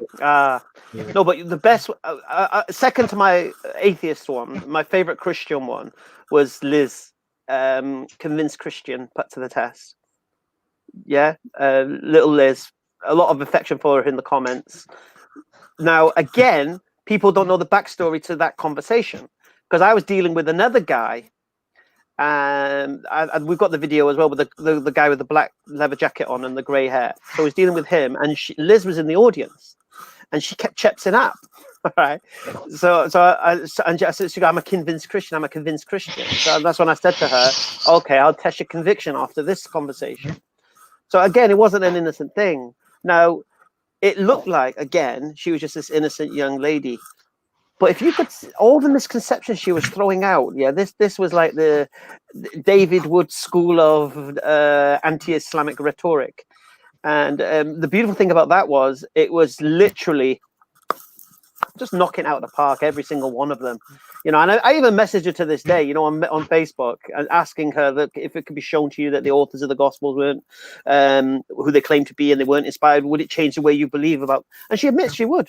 So, but I thought that was an A to Z. If you want to deal with a Christian missionary, anyone watching, watch that one, because all my arguments get put across, which can't be dealt with, and all her arguments trying to switch the conversation onto the Quran, onto Islam, just get swept away. It just in the responses. So that was a really, really good Christian discussion, I thought. So what was yours, Imran? Can the Bible be trusted? I think it was called Can the Bible Be Trusted? I don't remember the title, but Hamza's reminding me of it, inshallah. I remember one with you in it, Imran. Again, for some reason, some things in these videos strike me as very memorable. I remember you speaking to a woman. It was a really nice discussion. I think you were going through all sorts of... she had a few issues with Islam, but then a hijabi lady came and recited Fatiha to her. Just out of nowhere, just came along. Do you remember that? I remember that one, quite a lot, actually. Alhamdulillah. That was a good discussion, actually. Good discussion. And she asked, why did that lady just do that? What was she? And you explained it, and you came up with some really nice points. So that was really good, and it was that was only about half of the discussion. So, but what really came out of that discussion was a couple of things. Is that everyone has doubts, and everyone goes through difficulties that make them doubt whatever position they're holding. And I think this very quite sincere ex-Christian lady, she believed in something, but she didn't know what it was from a Christian background. We were just discussing about Islam, and I think I went through the whole idea of how we believe Islam is a continuation of the religion from the beginning. And then we discussed specifically about why it's unfair for an individual to be held to account who's innocent for things that other people may have done. We were talking about the crucifixion. And we sort of went through those concepts. But then somebody, I think a sister tried to, she recited the Quran to her in the hope that she would find it inspiring. And we had quite an interesting discussion about that. It was quite good. But what I remember about that mostly was when she asked to shake my hand at the end. She put her hand out to me. And I had to explain that I wasn't able to shake her hand. And that was probably the most remembered thing about that. But she was a very sincere sister, and I pray that Allah guides her, because she looked definitely sincere to me, and she seemed to be searching. Although I did feel that the handshake, she knew what she was doing. I remember thinking that at the time. I could be wrong. Maybe I judged the wrong. I remember again thinking, she seems so genuine. But you from that discussion on how it was, she was genuinely surprised by the. she sort of maybe may have been expecting it, but when I explained it to her, she was surprised by, because we sort of flipped. So she was thinking that it was because I'm not good enough, but actually it was the other way around, and that, you know, you're held in a position of honor as a woman, and wouldn't mishandle you, you know, subhanAllah. There is another thing that does stick out in my mind, that there were some engagements in the park that Sarah Garvey, I honestly, they were awesome, because I have this saying, isn't it? Never lose in the park. I can only win or learn. So I either win the discussion and win my point, or I learn something new. And I can honestly say, one of the only discussions in all that time that I learned something new was with Sarah Garvey, and about the term belief. And he did it unwittingly. He didn't realize what a monster he was creating, because once I harnessed that, the idea of belief, then from that point onwards, no atheist could come to me and ask me to prove your God. It was game changing for me as in my dawah with atheism. I remember that conversation being weird. Go on, you carry on. Yeah, sorry. No, but because someone in the comments just reminded me of something. And then the beautiful thing was, then I took that concept when I spoke to Sebastian, the blind spot of science. Yeah, he's a nice guy. He was fantastic, brother.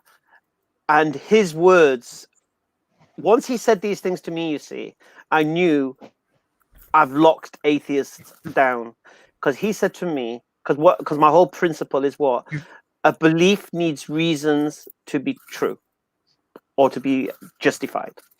So I showed him my reasons for believing in the existence of a creator, of an all-powerful creator, first cause of everything. And his response, when after going through it with a tooth comb, his response was, your beliefs are based on 100% logic. 100% logic. Oh, sorry, my laptop's gonna die. Now, once he said that to me, that's it. That argument is in lockdown. You can't touch it. And once you can't touch it, atheists are out of there, because my belief is based on 100% logic. You're going to challenge my belief. You need to challenge my reasons. My reasons are logical. Therefore, you can't challenge them. Game over. So they were very, very profound. But I have to, because what happens, right? Sorry, I'm hijacking this. But what happens? I see so many people in comments, right? When I've recently, most of my debates will end up with the word belief in it, like, do you believe your father's your father? Okay. I have so many people in the comments, and I have to keep saying this, right? They say, you're a liar. Hamza's a liar. Go look at this video with Sarah. And I'm like, look. I learned something in the park with my discussions with Sarah, and I've thanked him many, many times, and I'll thank him again. I don't hold that position now. I don't have to hide from the word belief. I own the word belief now. And therefore, please stop saying, oh, I'm a liar, and I used to say this, and now you're just saying this. No. This is my position. Yeah. My belief, my acceptance of something to be true without proof is in lockdown. Alhamdulillah. And I've had people telling me how they've used it, because atheists can't touch it. And this is why I've said to many people as well, I feel, mashallah, as a group of brothers, EFDawah, we've transcended the park. Really, really have. We've outgrown it. Because what happens when we go to there? An atheist is going to come thinking he's all intellectual and logical. Okay, next. Christians are going to come. Why is the Bible a reliable source of information? Next. Islamophobe is going to come with all his misconceptions. Who told you that? Why did you believe that? Where'd you get that? SubhanAllah is like, next. I feel we have to go to another level, because it's really, really slim pickings in the park. Even when you get intellectual, like your mate Skydive Phil, you know, he's like the top boy of the atheists. That's their standard. Don't know. We don't know. Okay, that's fine. I don't mind you saying don't know. But if you don't know, then don't say I'm wrong because you don't know. Standard. And also, he will then use any argument to support his position at that point. Even if it contradicts a next point, I'll hold that same position. So anyway, that's just my. It's funny. I thought you were going to say you learned. You know, you used to win or learn. I thought you had a Brexit discussion at the park. No, I stand by that, mate. I stand by that. I'll tell you what I remember about the Sarah discussion was one of the bizarre ones, because I remember him coming to you and saying, I can prove that people don't understand what you're talking about when you talk about Islam. And he came up with can a chair come from a monkey? And something like that. And then the conversation sort of went on. I think you did discuss belief in that a bit as well. But then I got accused of racism. Then it was racism, and that you are envious of the black penis. And then it went somewhere completely. And I remember, for me, that was one of the most. I watched that video with a confused face. No, but like I say, out of all of those interactions with him, it helped me develop my belief argument, and I think it's just so strong. And I do remember you saying accept belief, and that you'd never said belief. Well, what it was, look, the word belief has so many connotations, right? So, and an atheist thinks it's like an airy fairy abstract thing. So when you say belief, they don't, and I fell into the same trap. I thought it sounds really weak. But if I say accept, which is synonymous with the word belief, then I don't have to defend the word belief. I'm saying accept. And then someone said to me, why did you use the word accept rather than belief? I said, well, because if you say belief, this or the other. He goes, yeah, but you, like, for example, you believe your wife's not unfaithful to you and things like that. That's not an abstract thing. That's a tangible thing. So it was only after that discussion I said to myself, you know what? I'm going to own it. And I think we did, because, like I say, it's so funny because atheist comes up to me thinking about prove your God, and I say to them, well, prove there isn't a God. If you're saying there's no God, and they say prove there's no pink invisible monkeys on Mars, right? I'm like, well, do you believe there's pink invisible monkeys on Mars? Now, if they say no, I say, well, neither do I, mate. So what are we on about? If they say yes, trying to be facetious, then I say, well, why do you believe in pink invisible monkeys on Mars? So it's just pathetic. The idea of the spaghetti monster is gone now. Yeah, because it only comes when you claim you can prove God exists, and I don't think we can. I really don't think we can. We can give good reason. We can give good reason that can't be challenged, which is heavier than proof, to be honest. Can I bring up a conversation with Abbas that another thing, there's a certain thing that I remember having a conversation with the messy black hair, and he shot fire. I think it's is it Spark? Is that the Spark of the Gaps debate? No, it wasn't the Spark of the Gaps debate. That was just the same guy. That was the same guy. Yeah. It was prior to Spark of the Gaps. This guy shot fire, and it was like the devil was inside him, and Abbas is just there calmly, sort of. It was brilliant. Yeah, I mean, going back to Hamza's discussion first, I mean, I think belief was a bit of a dirty word. You didn't want to use the word belief, and after Hamza, started using it, I mean, I thought to myself, actually, we should own that word. Belief is actually is the correct word, and the Quran uses it as well. So and so we should actually own the word, because it's a very good way of putting it. Yeah, I mean, the thing is that chap there, I mean, what I find is people just get very, very emotional. And their arguments often are emotional, and they think that it's an intellectual argument where atheists, or especially Christians, I find it really odd, especially debating or discussing with Christian brothers and sisters, because they turn around and tell you, we accept that the Bible has been changed. Most of the sensible Christians, who follow or read any academic works, they'll accept on the one hand that we believe that, yes, the Bible has been changed. We believe people have put things in, taken things out, and they've fabricated things. And on the next breath, they're quoting things in the Bible to justify that Jesus is God. And I sort of I don't understand that type of, almost very blinkered view, almost like a schizophrenic view on the one hand, accepting something has been changed, accepting that there's been fabrication, accepting that there's been a deletion, subtraction, and addition. And on the very next breath, they're quoting you verses of the Bible justifying why, their belief in Jesus being God is actually the correct belief. Or, for example, the other arguments that Christian brothers and sisters often use is that, oh no, you have to look at the whole Bible to get the actual view of the divinity of Christ. And I'm thinking the whole comes from all of the little verses that you've already have been manipulated, changed, and subtracted. So it's a sort of, I find that really odd that on the one hand you'd accept that, but yet you'd still believe everything is true.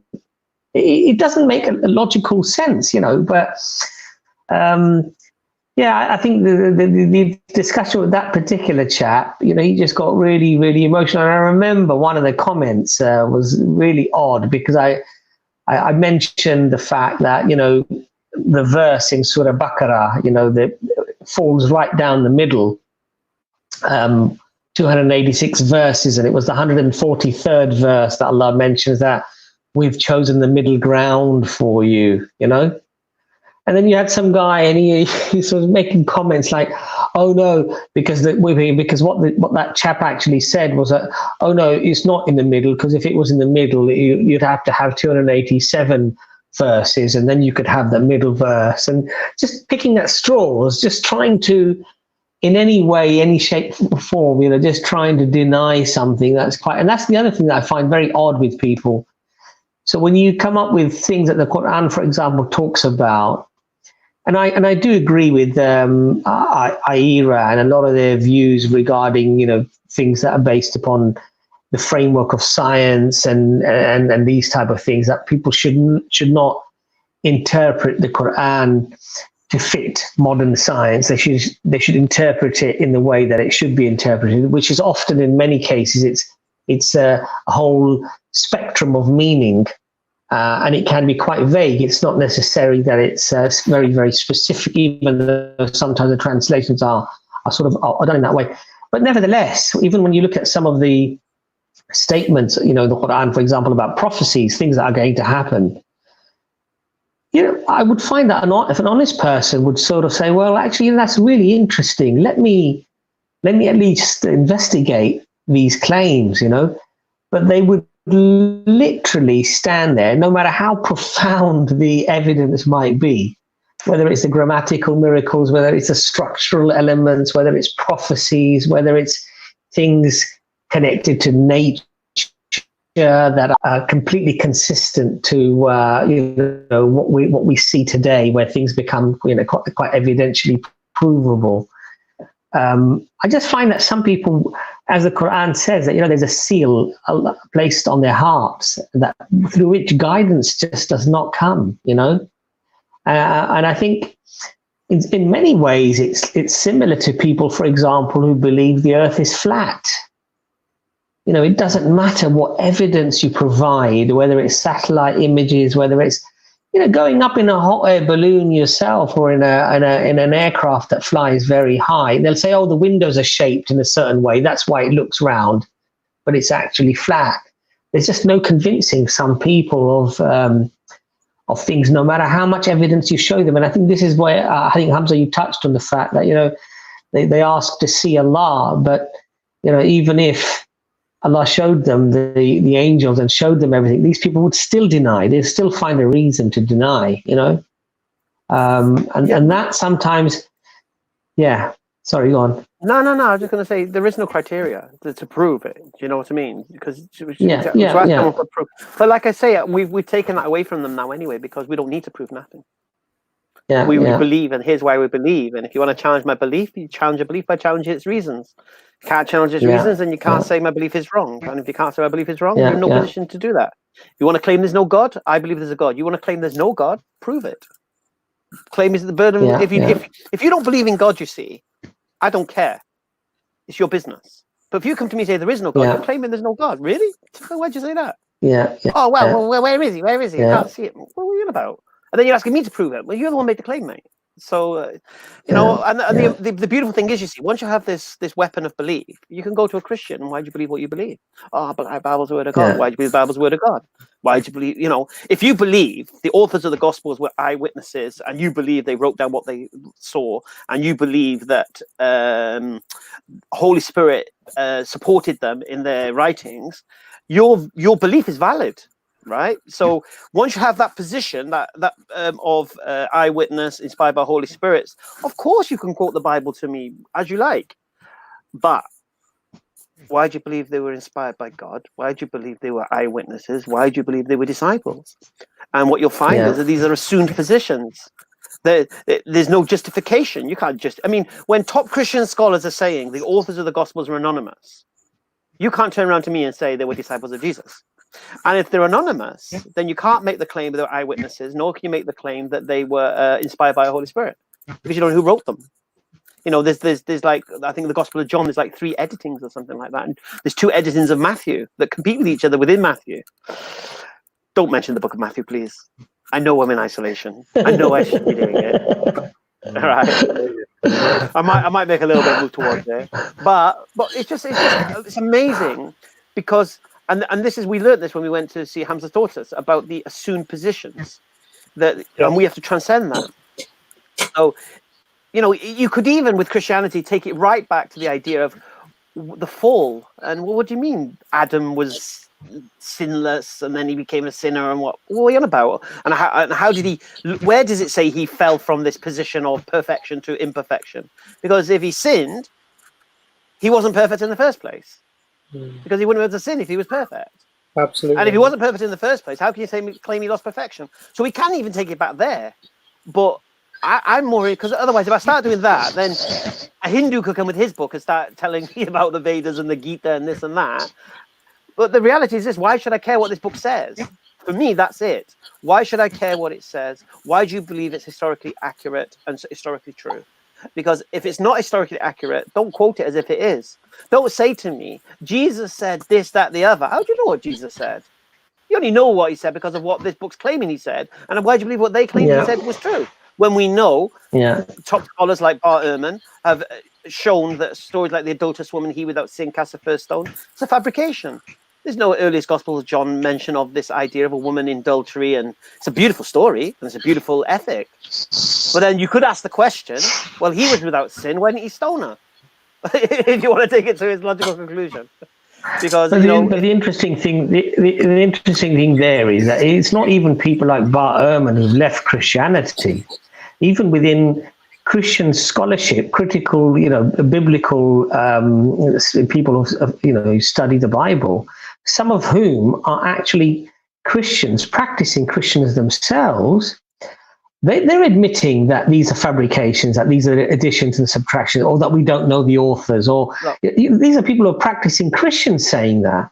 Look, prime example. And so, prime example. Top Christian scholar Mike Licona admitted that the story at the crucifixion of the zombies coming out of the earth and all that may not be historically true. It's just it could be exactly. Just like but a Christian will tell you no, it happened, because they have to tell you it happened, because if that happened, if the other things happened, why didn't that happen? Why is this all sort of metaphorical and everything else is not? And then if they did, the zombies come out of the ground and went into the towns, whatever, what's so special about Jesus rising if they all rose? It's just so many unanswered questions, man. I don't know why the Christians actually come and open their mouths. They should just stay at home, because once they open their mouths, then obviously the attention is going to be on them and their beliefs. And their belief is so fantastic. Come on, man, your sins are paid. You have to do nothing. Wow, really? I don't want to lose that. I don't want someone to tell me that I have to pay the bill now. I've been told that the bill's free. I can eat all you like. No, you got to pay the bill. So people don't want to hear that, because it's a really fuzzy, wuzzy, beautiful kumbaya. Let's have it. And this one makes me laugh when you have Christian missionaries and look how many people have left Islam and they've come to Christ, and you think that's remarkable because you think Islam is a religion of hate and misogyny and kill and everything. Of course they're going to leave Islam. You'd expect that, wouldn't you, to go to a religion where everyone's paid the bill? But what you wouldn't expect is people who have in a religion where everyone's paid your bill to now leave that and then come to a religion where hardship is on you. You can't do this, you can't do that, you're prohibited from this, and your daily things you are accountable for.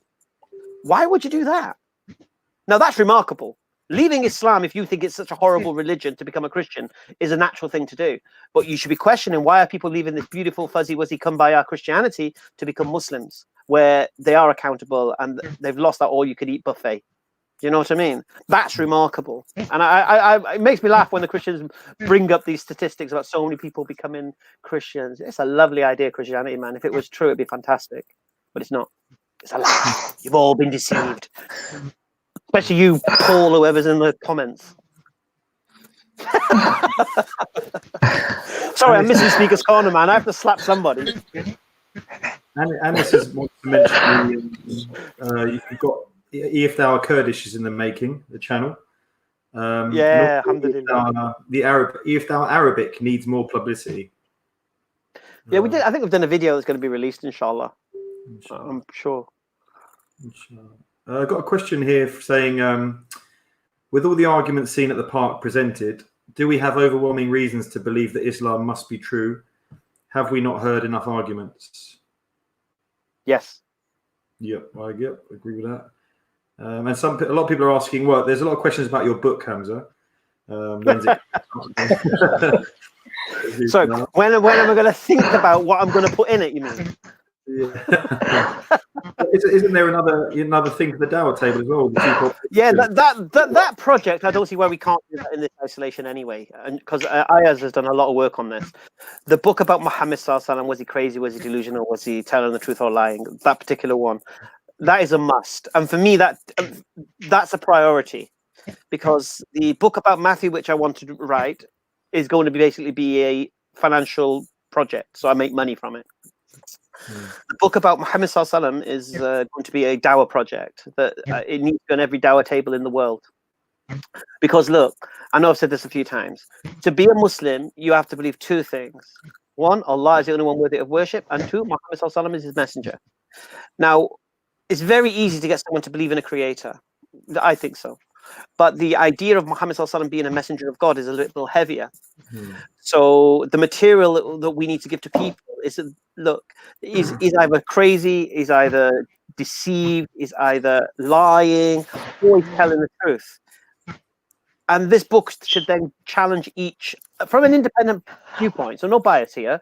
Let's just look at each of the challenges and let the reader conclude, this guy was not deceived. This guy definitely wasn't crazy. And this guy, no way did he lie.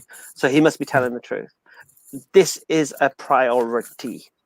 And I'm going to be asking all my Arab brothers with deep pockets, inshallah. We need funding for this project, inshallah. But that's to come. But that's definitely something that we need to do. And it needs to be on every Dawah table in the world.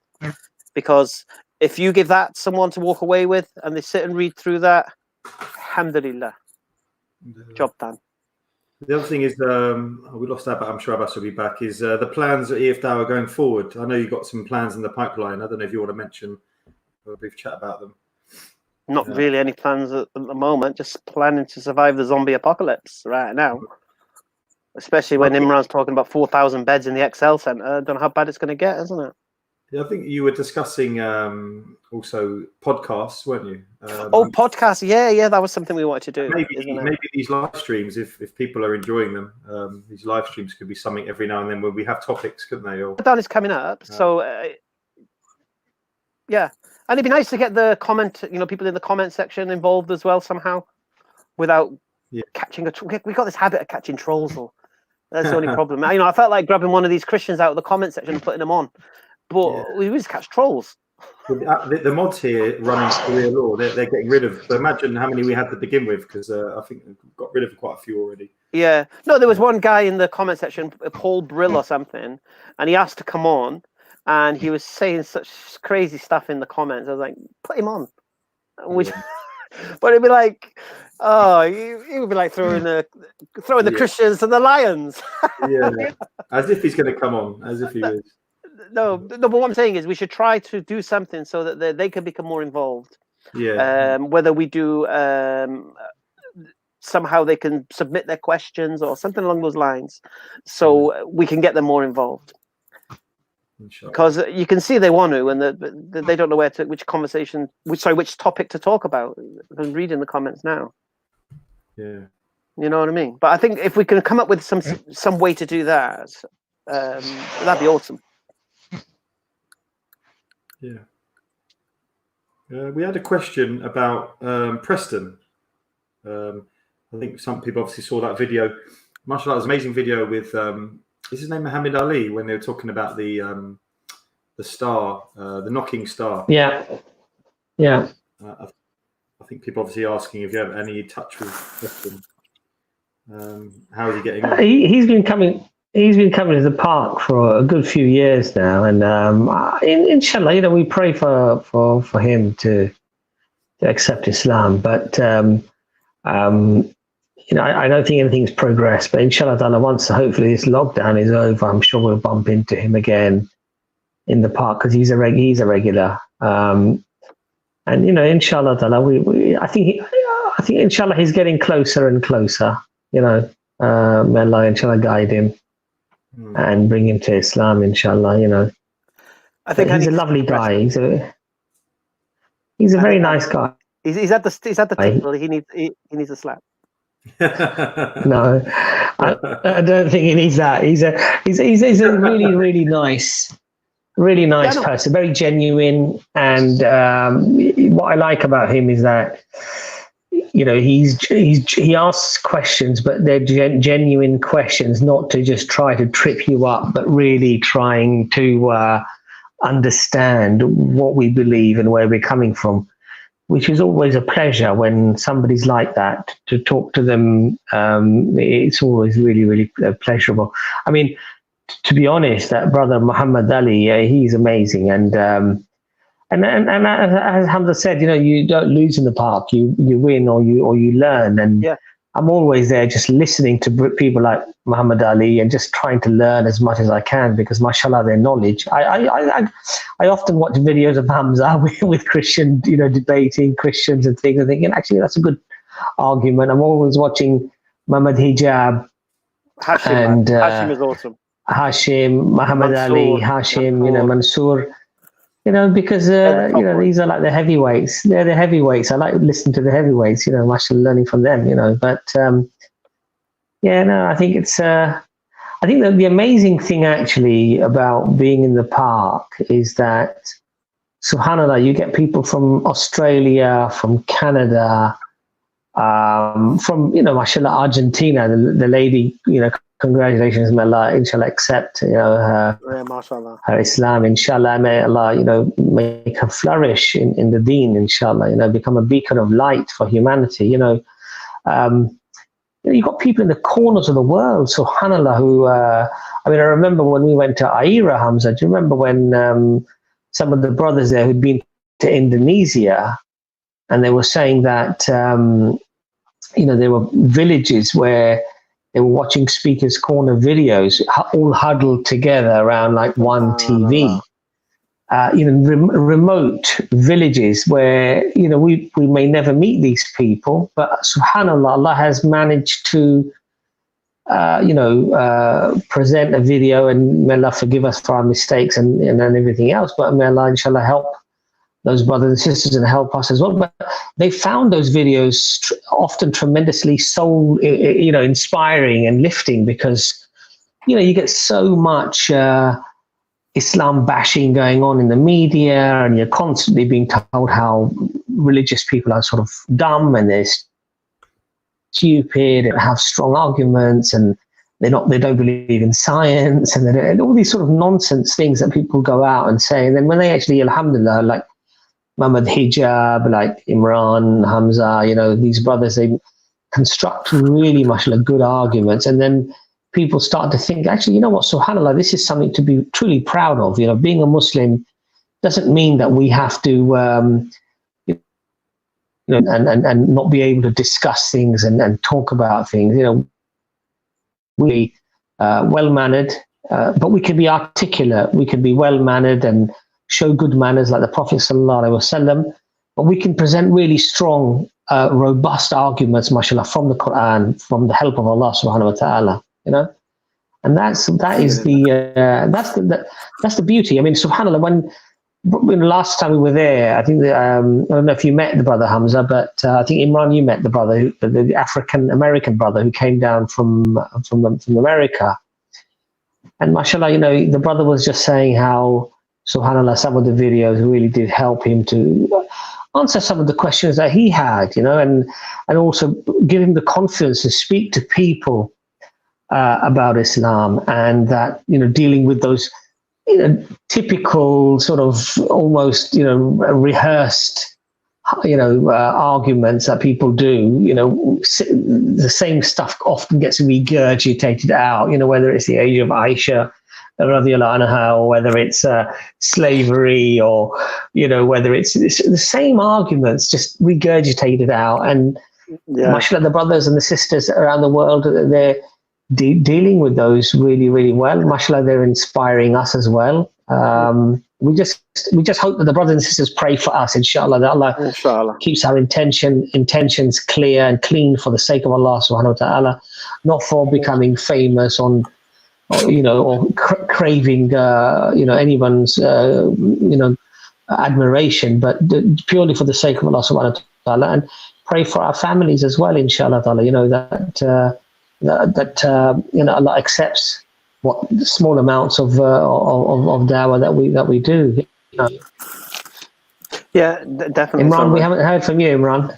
I think we need to hear a bit from Imran now. No, I think you're absolutely right. And I think, in terms of, because you have to think back to where this, we started off a long time ago. It seems an age now, doesn't it? SubhanAllah. And we were, our intention, and really has been from the beginning, was just to provide a counter narrative to the anti-religion, anti-Islamic narrative that was out there. And mashallah, with Brother Abbas's and Brother Hamza's input, what we've seen actually is that, and this is in conjunction with all the other du'at who are out there and doing the dawah, is that all of the arguments, all of the positions, all the world views, when they come up against in scrutiny, when they come up against comparison to Islam, they fall short. And mashallah, this has been one thing that's happened, is this has been done in a way that has allowed others to access this information, this approach of having the discussion, and the realization that actually the so-called sort of secular view or the scientific view or a view from another religion, if discussed and analysed, actually doesn't stand up to scrutiny, and it's given them that courage. So mashallah, the brothers have been inspiring people around the world, and we get regular feedback about that. It's very humbling to hear these things being said, mashallah. But in all of this, really, the key for us, for anyone, is about our intention and keeping that pure for the sake of Allah. And I agree with when Hamza says, and that actually the arguments now are beyond the park itself, because there's nothing really that comes that is new, or anything that comes that actually is a real challenge. And there's lots of sincere people out there who are dying literally to find out about the religion more, to take that final step maybe. And maybe we need to start connecting much more with these people, and there may be other avenues to do that. Just make dua that we continue, and Allah helps us to continue the work and keep our attention secure, inshallah. Alhamdulillah. Yeah, the one thing I've been surprised with our whole project, to be honest with you, because we were talking about, different languages. Oh, we need to have it in Dutch, we need to have it in French, we need to have it in Spanish.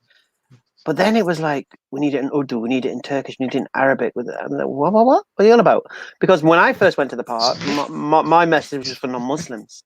That's what I was intending. I thought the videos would be for. The amount of Muslims, mashallah, that our videos have changed, made them realize what Islam is, and they're taking it for granted, and it's like, wow. And this is why we've done an Arabic channel, we've done a Kurdish channel, thanks to Brother Huzan, we've done the Indonesian channel. Inshallah, we'll do Turkish. Inshallah, we'll do Urdu and Farsi, because it's the Muslims as well that need this. Because they don't know why. Because, it's the old saying, isn't it? How do you know your belief is correct if you never get to test it? So just because you're born a Muslim doesn't mean your Islam is true. You know, you need to know why you're Muslim, why you believe it's true. You need to know this, because the first thing you're going to get attacked as by the non-Muslims is they'll challenge your religion. So we as Muslims, we have to know how to defend that point. And then from there, you can take it to Christians and atheists and all of this stuff. But first, we need to be counterpunchers. We need to be able to defend our own beliefs first. And then once you believe that, then that's where the book comes in, because once you believe Muhammad Sallallahu Alaihi Wasallam is a messenger of God, khalas. Quran, word of Allah, Allah exists, paradise, hellfire, and then at the same time, everything else by default becomes false. So as soon as Islam is true, Christianity is false. Same way, but that doesn't mean if you challenge a Christian and you show that what he believes is false, that doesn't make Islam true. That just makes Christianity false.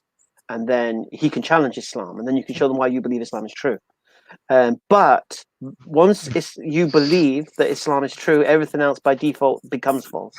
And all you need to do in the Dawah field is find the assumed position for each belief system and collapse it.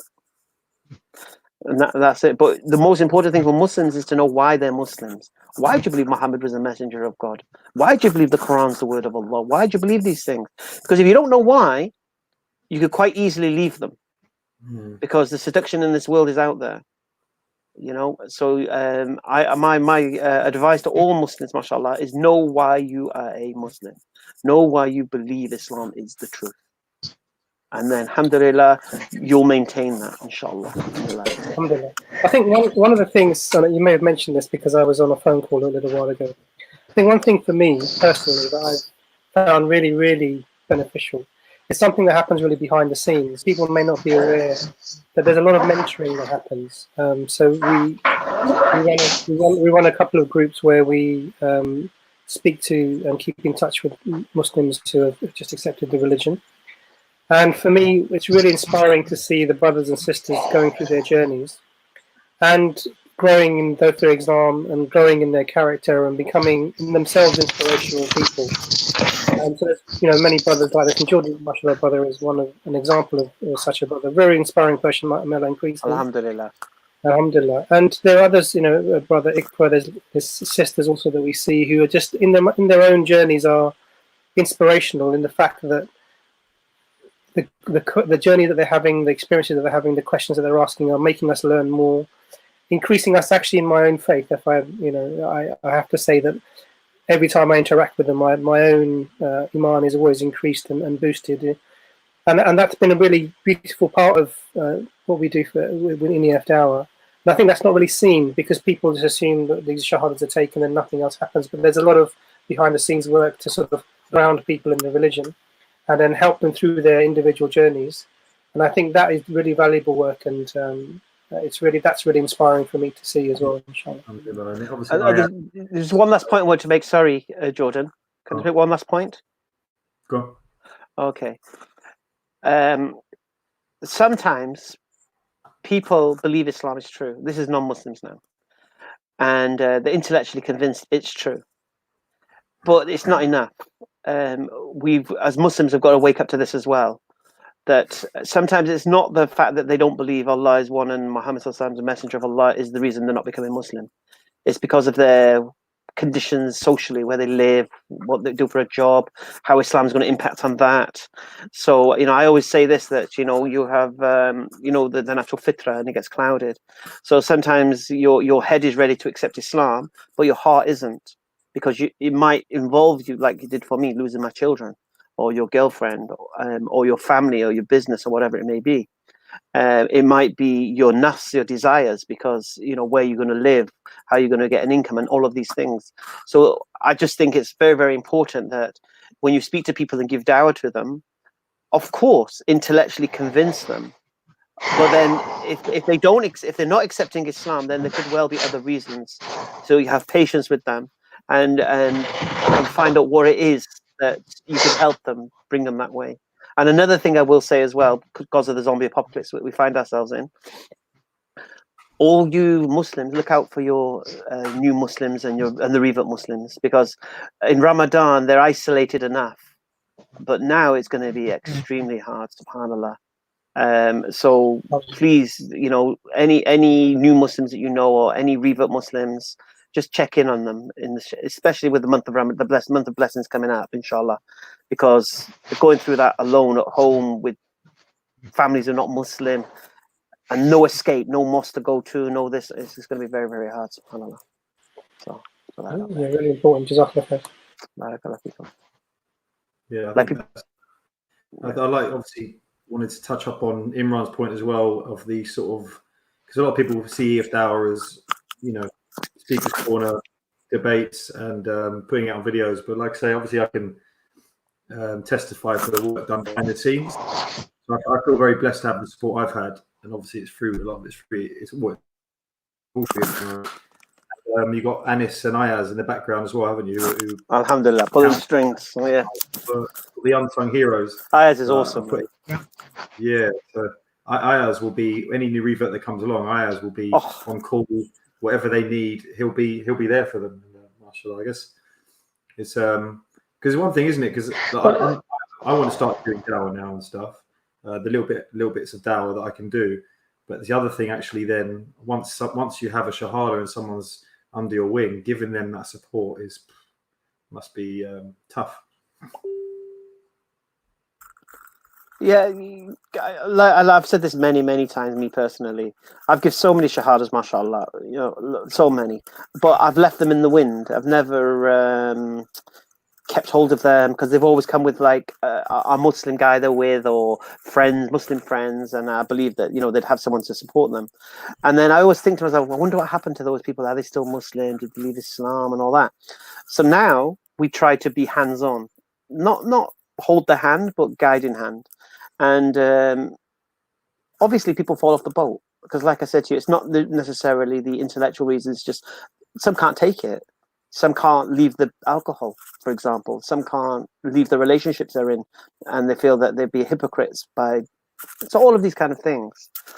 But alhamdulillah, I don't feel that kind of, well, oh, I feel bad. They're not Muslim no more, and all of this.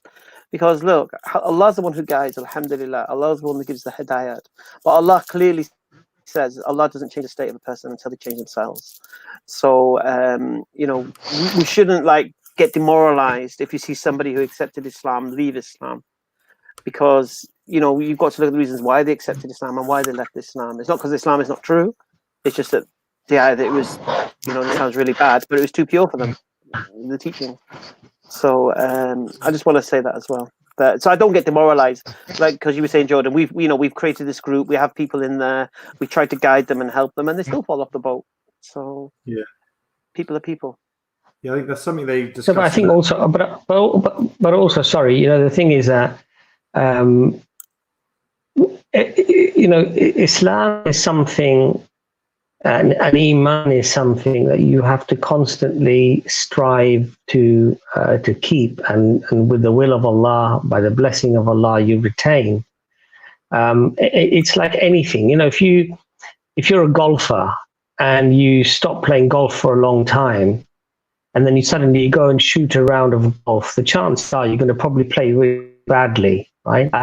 And human nature and the human physiology and the you know, the psychology of a human being is that no matter, so for example, you know, if you want to give up smoking, you know, it requires an effort. It requires to strive towards certain things. If you want to lose weight, it's not easy. You have to work out. You have to, you know, deny yourself things that are often desirable, you know, chocolate, you know, double cream cakes and all these sort of things, that chocolate cake, because you have to strive towards it to retain it, right? Why should Islam be any different? You know, if you don't strive towards keeping Islam, then you're striving towards something else. And so that's why, you know, that's why you have Muslims who are born Muslims, who've been Muslims all their lives, and they're 25, 30 years old, but they don't want to strive anymore towards, you know, building that connection with Allah subhanahu wa ta'ala. And remember, you know, the interesting thing is in Islam is that you're not just given the favor of God, the blessings of God based upon what you achieve. It's on your efforts. So if you strive and make a lot of effort, and supposing you're reading your salah and your mind keeps wandering, but you keep trying, you keep persevering, and the reward of Allah subhanahu wa ta'ala will come because you're striving towards something. And Islam is no different. Just because you accept Islam, the Quran says, Allah says it very clearly in the Quran, just because they say they believe, do they think that we will not test them? You're still going to get tested, even after you've been given Islam. And if you're not careful, you will lose it. And that's the same whether you're new to Islam or whether you're born a Muslim. If you don't respect it and you don't persevere and you don't make the effort and you do not strive, just like the person on a diet, stop striving. He puts on weight, she puts on weight, they become unhealthy, they become unfit, they become ill, right? And the best medicine for the soul is to strive towards this religion of Islam. And if you don't strive towards it, you will become sick. Your soul will become sick. And just as these viruses can attach themselves to us and they can cause us so much harm, Shaitan is the worst of all viruses. And you leave yourself open, and then you will lose your Islam. And that's not just for somebody who's new to Islam. That's somebody who's been a Muslim all their life.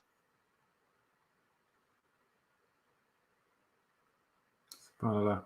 Beautifully put, Abbas. In there. Inshallah. There's one question that went by, maybe a final question, because I think how long we've been going for? We've been going for quite a few hours now, haven't we? MashaAllah. It's been an amazing stream. I think Adele did fantastic.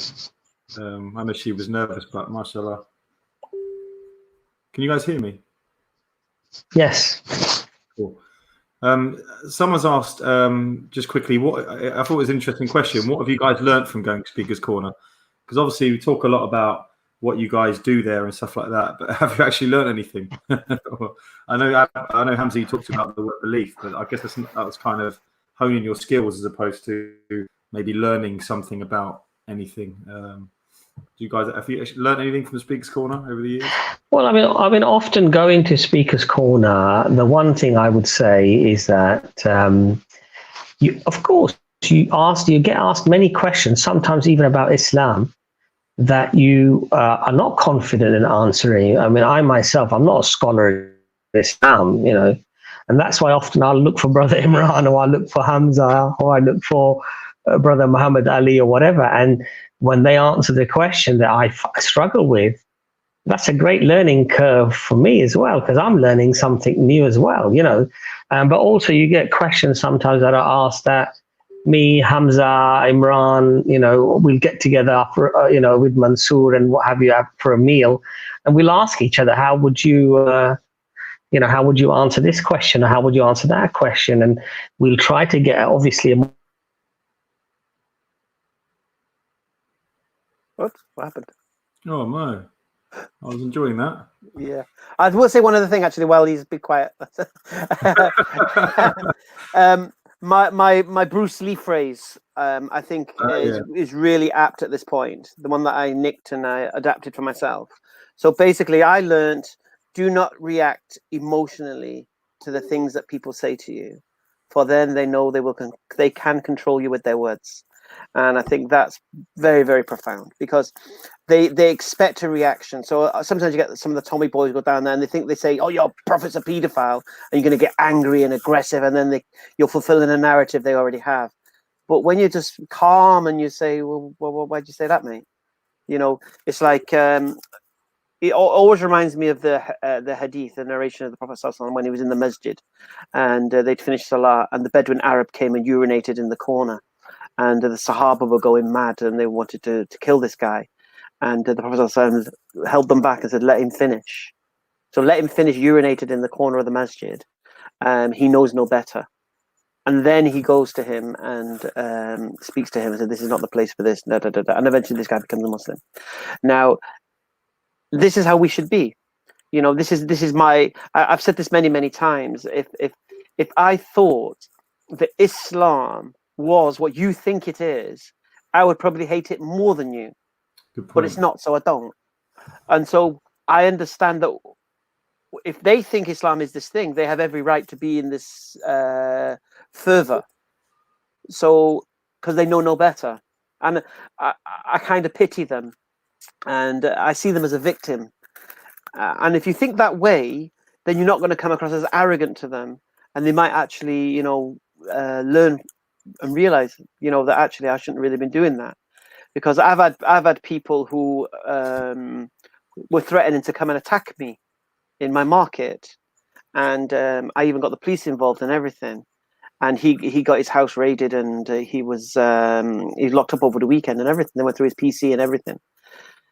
But then I accidentally Facebook friend requested him, and after that, he apologized to me and said, "You know what? I fell for all the lies. I thought Islam was that, but now I realize it wasn't." And he learned from it. So we only have to look in I won't say history. I say there are bigger. Anyone you meet in the street who is venomous against Islam, who hates Muslims, who hates Islam, there is people who have hated Islam more than them, who are now my Muslim brothers today. So Arnoud van Doorn in Holland, Daniel Sturck from Switzerland. Daniel Sturck was the Swiss People's Party, who was the one who did a referendum in Switzerland to stop mosques having minarets, and the people voted against minarets. And he went in the Quran to find things to attack Muslims with, and he became a Muslim. Alhamdulillah. Arnoud van Doorn from Geert Wilders' People's Party, anti-Islamic again.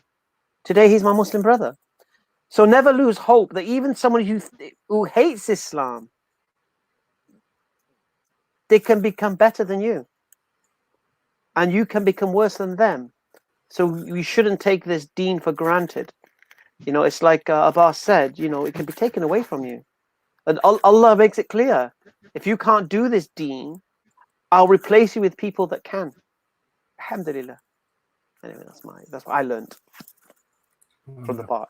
Okay, I've got to sort of go now, but I'd just like to say to the brothers and sisters, and I include myself in that, which is that, you know, despite being in this very difficult time of the coronavirus and isolation and everything else, please don't forget the fact that, you know, we in this country, especially more than most other countries in the world, are absolutely blessed with, you know, truly an unlimited number of gifts that Allah subhanahu wa ta'ala has blessed us with.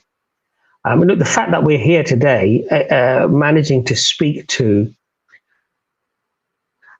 sisters from around the world, it is a blessing, because if there was no coronavirus, the chances are I'd be at work now.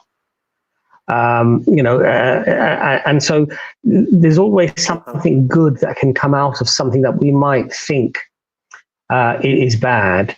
And in particular, I mean, the fact that, you know, we have food, mashallah, we have shelter, you know, we have all our modes of entertainment, mobile phones and tablets and all of these things. In a lavish, even despite this coronavirus, we are still leading a life that is superior to most of the kings and queens that have died before us in history. Just think about that for a second. That the royalty that was here 200 or 300 years ago would not have been eating the foods that we are eating today, tasting the fruits that we actually have, the modes of transportation or entertainment, the comforts of heating and clothing, you know, and medical care. You know, mashallah, people like Imran who are effectively risking their lives to save our lives, right? And the rest of the emergency services. And so we are leading a life that is far more luxurious, despite, you know, our complaints, to what would have been 200 or 300 years ago, the royal families of this world, these experiences that we are having. They would have dreamt of the sort of experiences that we are having. So don't forget to thank Allah relentlessly, repeatedly, saying Alhamdulillah for everything. You know what? Have you noticed in London the way it's been glorious sunshine every day? You know, Subhanallah. I mean, we had rain up to now, and it's just peaceful, and the nights are still, and the skies are clear. Subhanallah. There's so much to be grateful for, really. So let's inshallah think about that, and let's show Allah gratitude for all these beautiful, wondrous things that Allah has blessed us with. Because the Imam said this before as well, that when Shaitan is told to bow to Adam, the one thing that Shaitan says, that when he attacks us from the front, the back, from the left and from the right, and what does Shaitan say? Shaitan says, and you will find very few of them grateful. Ingratitude and kufr and disbelief are linked together. So please, let's all remember, and I include myself in this because I certainly don't do enough shukr that I should do. During these difficult times, please be incredibly grateful to Allah subhanahu wa ta'ala for all these wonderful things. Just look at the kitchen cupboards. You open your cupboard up and you find foods in your cupboard that are from every corner of the world, right? Every part of the world. A fish that was caught 5,000 miles away, perfectly preserved in a tin, for you to open at your convenience and at your desire. I mean, these were things that were dreamt of years ago, but we have them. We don't even think about these things, subhanallah. So let's, inshallah, remain really, really grateful to Allah subhanahu wa ta'ala, and remember me and remember the brothers and sisters, all of us in your du'as as well, in your prayers. And thanks, Jordan, for hosting a lovely thing. If you guys want to continue, by all means, do continue. No, I got to go as well. Probably a good time to mashallah. Wind it down, and inshallah, hopefully we'll come on again in the future. And we'll try and make it more interactive next time with the comments.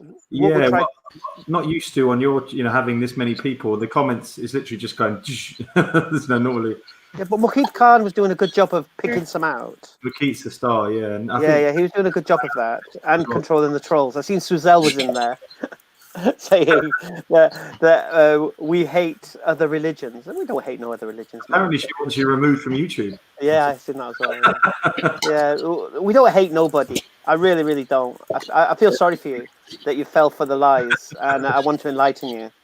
Yeah. I don't, that's why I'm always smiling. You see my videos, I'm always smiling. I don't get angry, Anyway. It's been a pleasure. Thanks for coming. Always a pleasure. Assalamu alaikum, my brothers. Wa alaikum salam. Assalamu alaikum, brothers and sisters around the world. Inshallah. See you on the internet. Assalamu alaikum.